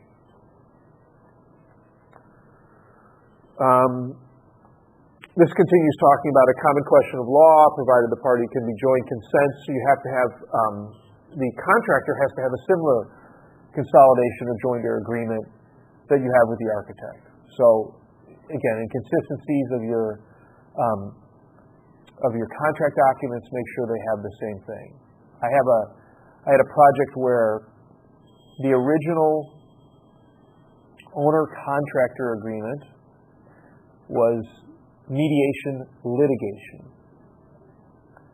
Then about a year and a half into the project, the owner got a big donation for a portion of the project, so they could actually pay for it to construct.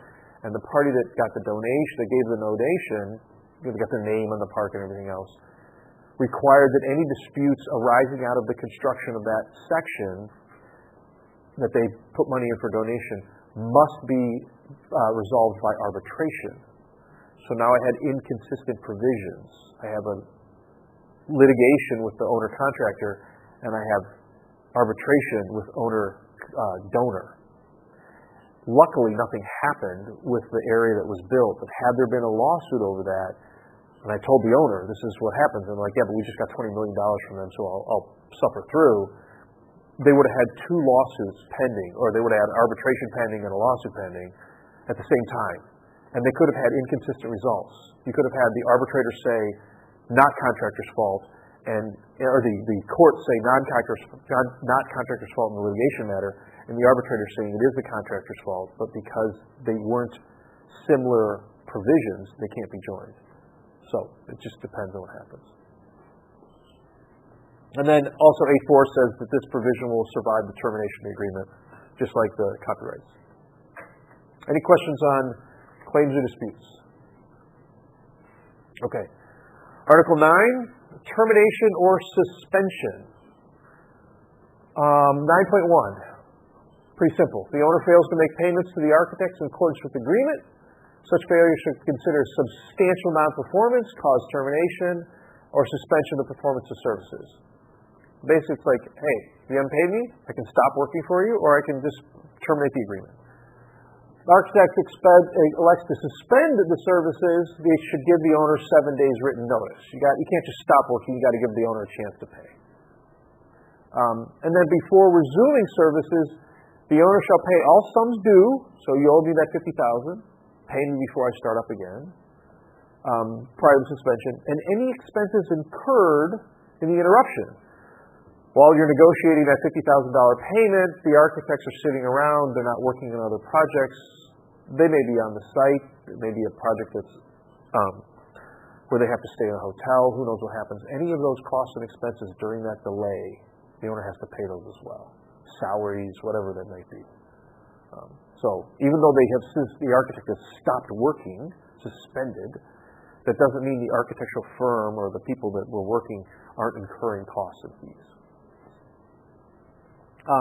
And then the architect's fees for the remaining services and the time schedule shall be equitably adjusted. So the architect said, I'm going to promise you that I'll get your drawings all done by 3 months. There's a 2-week delay in the project because of the failure to get paid. When the architect worked through, owner pays the $50,000 to the architect that's owed. Owner pays another $15,000 for expenses.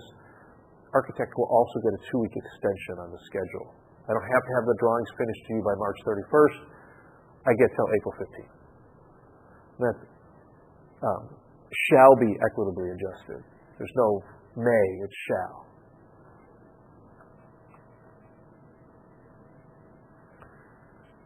If the owner suspends the project, sometimes they have financial issues, sometimes they have timing of delays of when they need to have the project finished, whatever it happens.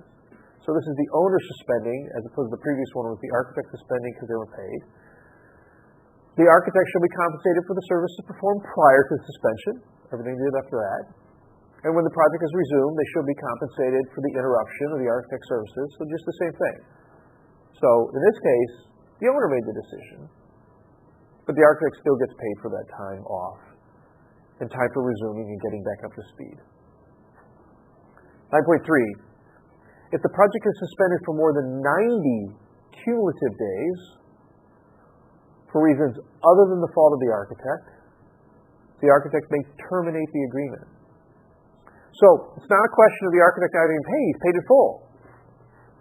Everything's fine. The owner calls up the architect and says, you know what, we've got some cash flow problems. We're just going to shut this down for a little while. Day 91, maybe the architects read some things about the owner in the news. Maybe they don't want to continue. Maybe they need to use that crack team on a new project. According to this provision, the architect can terminate it by 7 days written notice. They write the letter on day 91, and on day 98, they can walk away. The owner can't come back and say, well, wait, that's a breach. I need your team. I need to do this. I'm going to start up in like 2 more months or a month, or I'm just about there. The architect doesn't have to wait. It's 90 days of a cumulative suspension, so it's not consecutive. It's 90 days throughout, even that. Stop for 45 and back on, stop for 10, whatever it is. The architect's allowed to walk away. You're too risky. I need my team elsewhere, whatever the matter might be. As long as the architect gives 7 days written notice.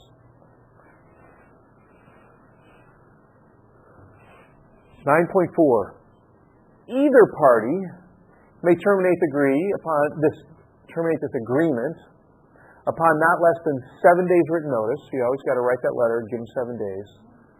Should the other party fail substantially to perform in accordance with the terms of the agreement and through no fault of the party initiating the termination. So, obviously, under 9.1, failure to pay, they've already deemed that as a substantial failure to perform. But there could be other things. The owner continuously and repetitively fails to provide information in a timely manner, so the schedule is just getting blown out and blown out and blown out. And the architect's like, I can't do this anymore. You got to give me information, or you're refusing to give me information.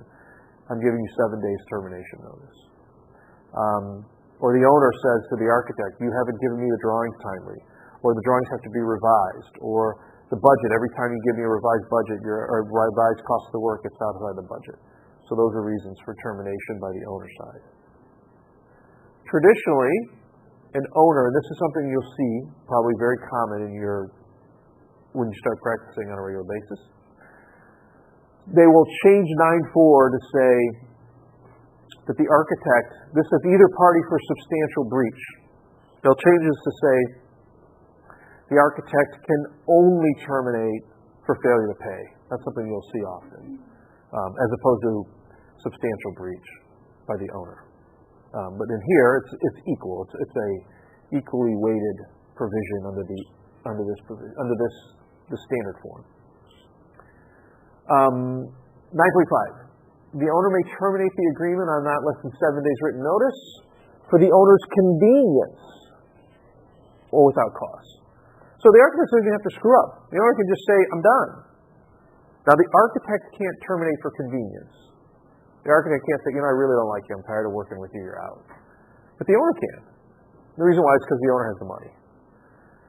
But if you terminate for convenience, that's what 9.6 says, the owner shall compensate the architect for services performed prior to the termination, so pay me up to the date when you said you didn't like me anymore. All my reimbursable expenses, so all my photocopying and stamps and mileage and everything else, pay me all that, and all the money I owe to my subconsultants, my civil engineer, my electrical engineer.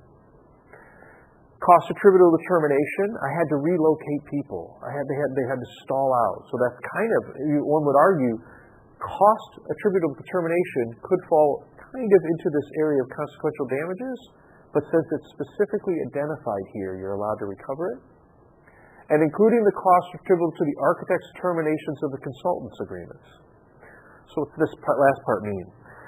I have an agreement, I'm an architect. I hire an electrical engineer. It's a very sophisticated project. And they need to crack the best electrical engineer in town. And not surprisingly, that electrical engineer is completely overloaded and has everything else because they're so good. But you need it for the project. High-end stuff, low voltage, all the stuff that's in there. You really need this team. That engineer says, okay, fine. I'll come work for you. I'll do this. But if the project is stopped, you got to pay me a termination fee, a one-time termination fee of $10,000. You got to pay me everything I did up to this point, and a $10,000 termination fee. It's a one-time payment. Owner then says to the architect, it's not because the architect is screwed up or anything else, there's just a difference in opinions. I don't like you anymore. I'm terminating you for convenience. Architect says, okay, here's what you owe me to date. Here's what it costs for my reimbursable expenses. And here's this extra $10,000 kicker to get out of this super duper contract with my electrical engineer. Because of this provision, including the cost attributable to termination consulting agreements, owner has to pay that $10,000 kicker. Because that was the cost to get this super duper electrical engineer. The owner could argue, the owner could say, but I didn't know that. You didn't communicate that to me. And it's like, well, but we didn't have to necessarily. You wanted the best of the best. That's what our discussion was. Now, there may be a fight whether it's fair and reasonable and everything else, but under the black letter reading of this provision, that $10,000 termination fee between architect and electrical engineer is paid for by the owner because the owner just said, I don't like you anymore.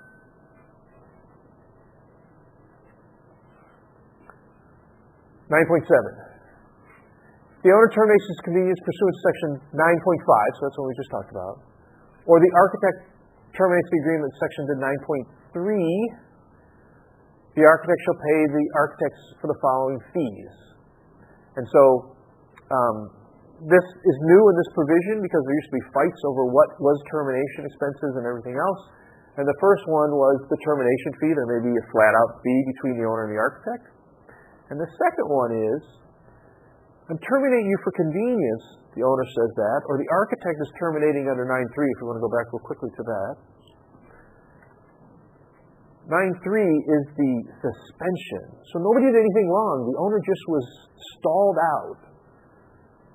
And he had to get financing. And the architect wanted to move on. So in either instance, the owner terminates for convenience, or the architect terminates because it's too much time. The owner still says, but wait a minute, now I'm back up. I got my money. I still want to build this building. If you take the drawings from me, I got to go start from scratch. The project's halfway through. I need to use those drawings. But remember, it's the termination of the agreement. And that license back in Article 7 says the license doesn't survive the termination of the agreement. So they had to reconcile that. So the AIA said, hey, if there's a termination for non-defaulting reasons, non-nefarious, the owner wants to continue to use those drawings, they will pay a one-time licensing fee to the architect. The architect's out, but I get a license fee to use those drawings to complete my project. And that's fair. Because to require the owner, if they had some financial problems and the architect said I wanted to go elsewhere, they require the owner to start from the beginning, that would be just a financial devastation. So the owner can use those drawings going forward. And the architect's protected because the owner still has to indemnify because the architect's not around if there's problems with it. But they get to use it. So it's a balance for everybody else. And the architect gets paid for it. They get a licensing fee. They get another chunk of money for that. And the architect, they can negotiate what that fee is. And then 9.8, except as otherwise professed in this provision here, the agreement terminates 1 year after substantial completion. Remember I said the agreement kind of dies on its own. And that affects some of the other provisions where they say this provision survives the termination of the agreement. Any questions on those? Article 10. Miscellaneous provisions. The catch-all. 10.1.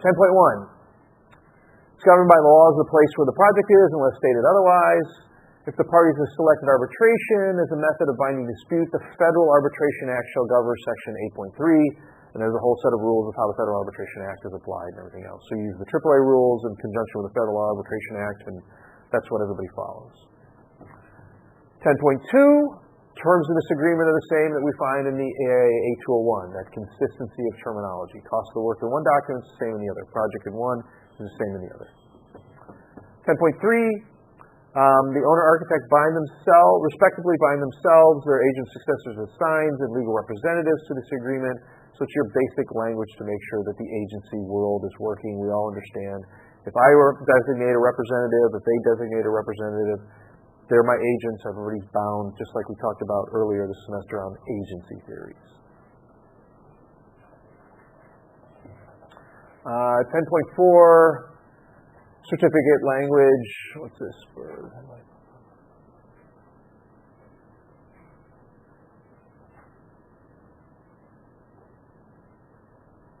These are just certifications on pay-ups so that they have to certify within a certain period of time. But don't worry about that for the exam. 10.5 says nothing in this agreement constitutes a contractual relationship, cause of action in favor of a third party against either the owner or the architect. It's basically saying the contractor but anybody else. So architect has agreements with other people. There's not a contract between architects, consultants, and the owners. Owner has agreements with other entities, contractors, tradesmen, other consultants, other designers. They're not looped in. So it's just, this basically says this agreement is only between owner and architect, nobody else periphery that's related to the project. 10.6, this is a good one for the architect. You do not, as the architect, shall not have responsibility for the discovery, presence, handling, removal, or disposal of, or exposure of persons to hazardous materials or toxic subjects at the project site. As I said, there could be contamination. A lot of times there's projects. When I work on some of these large power plant projects, they have certain, at the plants for the operations of their systems, they have certain highly volatile chemicals that are used for cleaning things or what have you. And in fact, a lot of times I'll go on project sites with the hard hat and the steel-toed boots and walk around the project sites that I'm there to inspect as a lawyer. Architects are there as well. I have to go through a safety training class. I actually have to be certified under OSHA and other things of what happens if this ammonia is released because it's deadly, some of these toxic substances. But even if you're digging in, like let's say you're working on a project site and it's a Superfund site and you dig in, you find that. Or I had a project out in, I'm blanking on the name of the city, Streeterville, Illinois. And they were digging in, they found an old oil tank that people had used for a boiler, and so then there was an oil leak.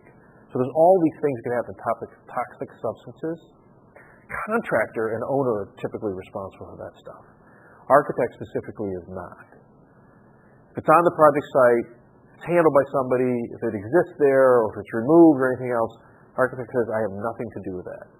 The only time the architect is ever going to be responsible for that is there are sometimes architects' designs require the implementation or use of toxic materials because of the way the structure, actually it would probably be more of an engineer depending on what's being designed and installed, like some part of a pump or what have you may require that. They'll be responsible for those obligations. But other than that, no toxic substances are tagged to the architect, period. 10.7 just says, hey, if I want to take photographs of my project when it's done, I'm allowed to do that. You can't tell me I can't. I can use it for representations. But then it goes, the owner's like, and this is, again, a general provision. The owner says, okay, that's fine, but you can't use my confidential proprietary information, so you can't publish maybe my name. You can't maybe necessarily publish the financials of what we're being paid for this project. That's confidential. There may be areas in a project site that are they're proprietary or confidential. Like if there was a, near my office is the Fed building, and a number of years ago there was a whole bunch of renovations. I guarantee you there is no photographs on the architect that designed the renovations. There's not one photograph on their project website because it's secret, it's in the Fed, you're not allowed to put that out there. So it's confidential here. And then it also requires here the owner shall provide professional credit to the architect and the owner's promotional materials for that project. It's like the billboard when you walk by and it says, like this, you guys have your construction project going out here on Harrison for the new student housing or whatever it is. My guess is on those billboards, it's got the contractor's name and probably has the architect's name here. This provision is often modified. Sometimes the owner says, I don't want to have any photographs unless I get written permission first, or you pay me for them, or there's all different things of what you can do. But the basic model is architect can photograph, they can't release the secret stuff, and the owner needs to tell everybody that the architect designed this really cool space. 10.8, if either the architect or the owner receives information that is designated as confidential versus proprietary, the parties shall keep the information strictly confidential. Right? It's just an agreement. A lot of times it's the financial records of a company, but there are other things that can be confidential. You know, maybe you're designing a space for the owner for that new toy factory. And let's use a different example. Have we all, the Gene Wilder version, have we all seen Willy Wonka and the Chocolate Factory? Have you guys seen that? Okay, so, going in to see how the Oompa Loompas actually designed and made the chocolate, that's all proprietary. So you weren't allowed to bring in a camera and take pictures of that.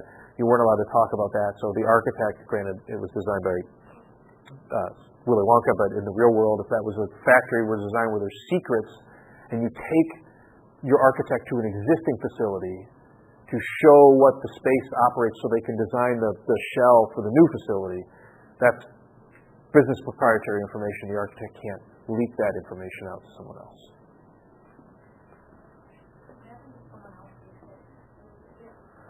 When you say someone else, what do you mean by that? If someone else leaks it? The architect working with someone else, or has someone under them who's not licensed, and they go on site to do something.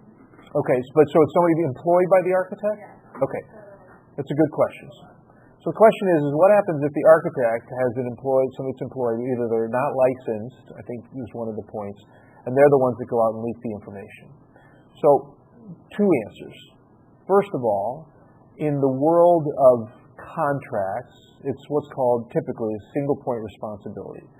So if I hire you as my architect, anybody you hire, whether it's someone directly for your firm or someone else that you hire to assist you, you are responsible for all of their actions. You are the single point responsibility. So if somebody that you bring in or somebody brings in their buddy to take a look, like this is a really cool project site, I'm going to walk you around. Anything that your company does or happens under your umbrella, you as the architect will be responsible for the other parties. That's the first thing. Second thing here is whether the individual that's doing this is a licensed architect or not doesn't matter. Licensing of architecture as a separate concept is so that they can practice architecture. We had the part lecture on whether it's a holding out or practice statute and everything else. So the licensure of an architect deals with the state regulations, but it doesn't dictate or mandate whether the contract and the terms of the contract are being enforced. They're completely separate. Because if you think about it also, roughly less than 50% of architects that are practicing are actually licensed architects. There's a lot of people that practice architecture for their whole life, but they are never licensed because they're working underneath someone. They never sit for the exam or otherwise. In fact, I think I told you the story about the woman that did the designs for our firm, and we were talking, and she recognized my voice because she had been listening to my tapes, and it was kind of unique. She's been an architect for 20 years, or maybe not quite that long, but at least 15 years, until she finally sat for the exam, and now she's licensed. But before that, she's a great architect, really good project designer, but she wasn't licensed. So those are two separate entities. Does that answer your question? Okay.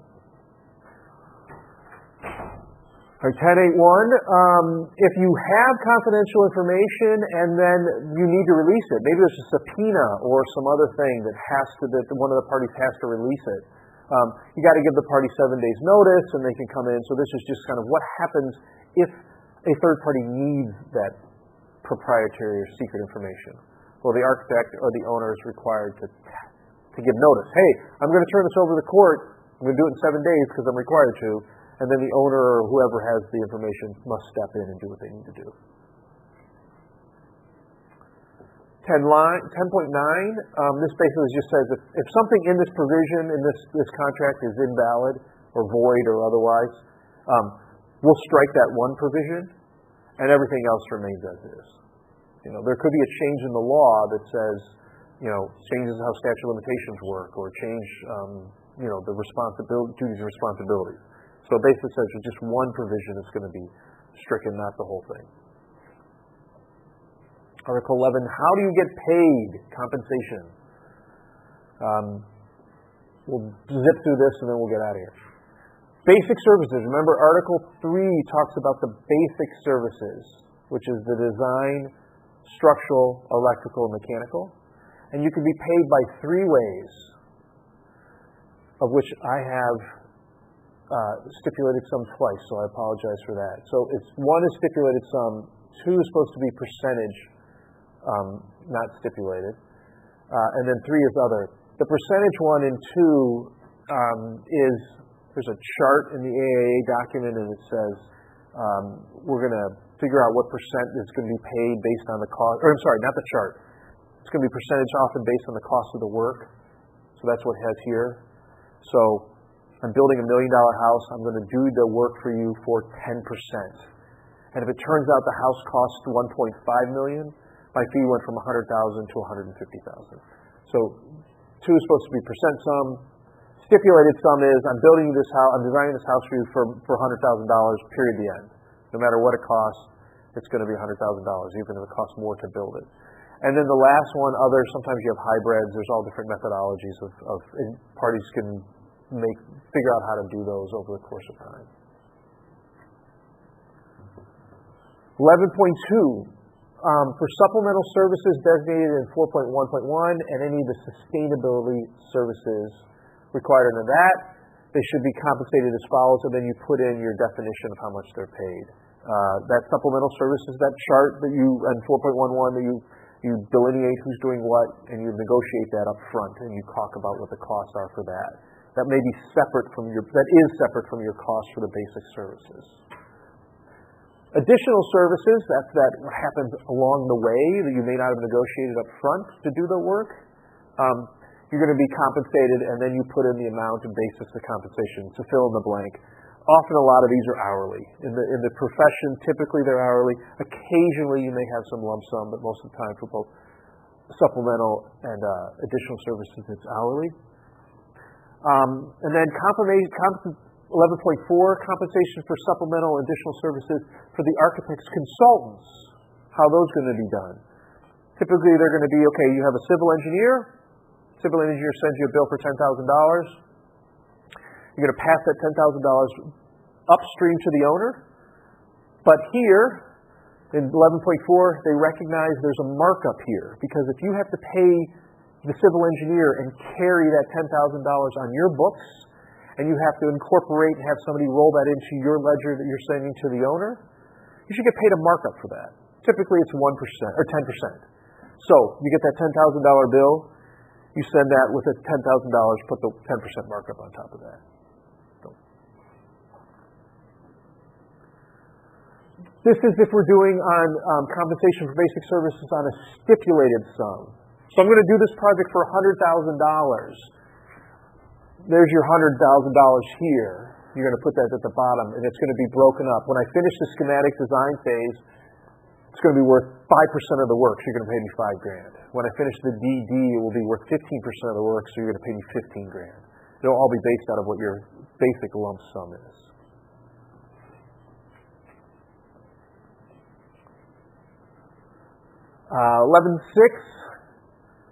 When it's on a percentage basis, that was at 11.1.2, I had the error there.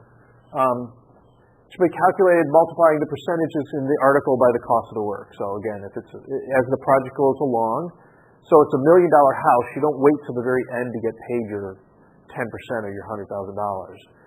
Every time the contractor submits its application for payment, here's a $200,000 invoice, the architect bills 10% of that. So that's what this talks about that. 11.6, if something is deleted from a project for the compensation, then there's a renegotiation of how this is, and it's based on the lowest bona fide negotiated bill, or if no such bid or no such bid or proposal is received, the most recent estimate for the cost of the work. So sometimes the project will change, and it talks about how you recalculate how much the architect is going to get paid.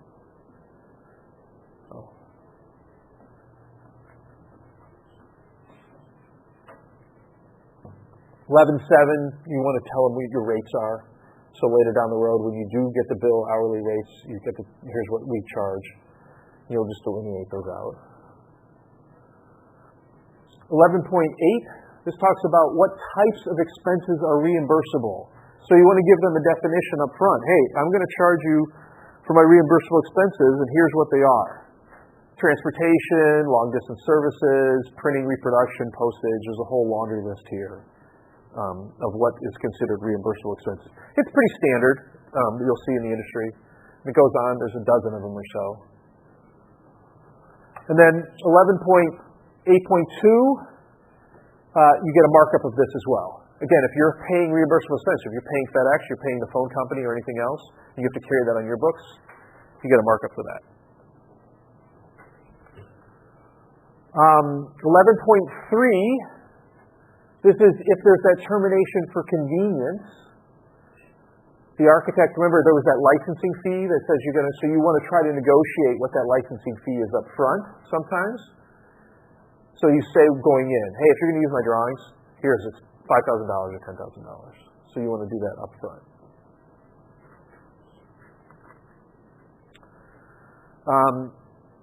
11.10.1, this is a down payment, just an initial down payment, you fill in that. And then 11.10.2, this is brand new because of the sustainability issue. And this says if you're having a sustainability certification as part of the sustainable objective, so if there's certain forms that the architect needs to fill out to make sure you've reached your objective, here's another fee. It's outside, remember, sustainability work is all outside of the basic services.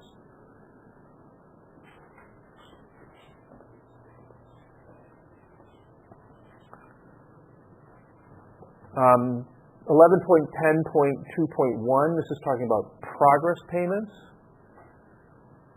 So typically you're going to get paid monthly as the project moves along. That means you guys are going to invoice monthly, and if it's on a percent complete, your payment's tied to the cost of the work as the project moves along. And then they say this part amounts unpaid after X number of days shall have an interest rate. So this is just what happens if you don't get paid on time.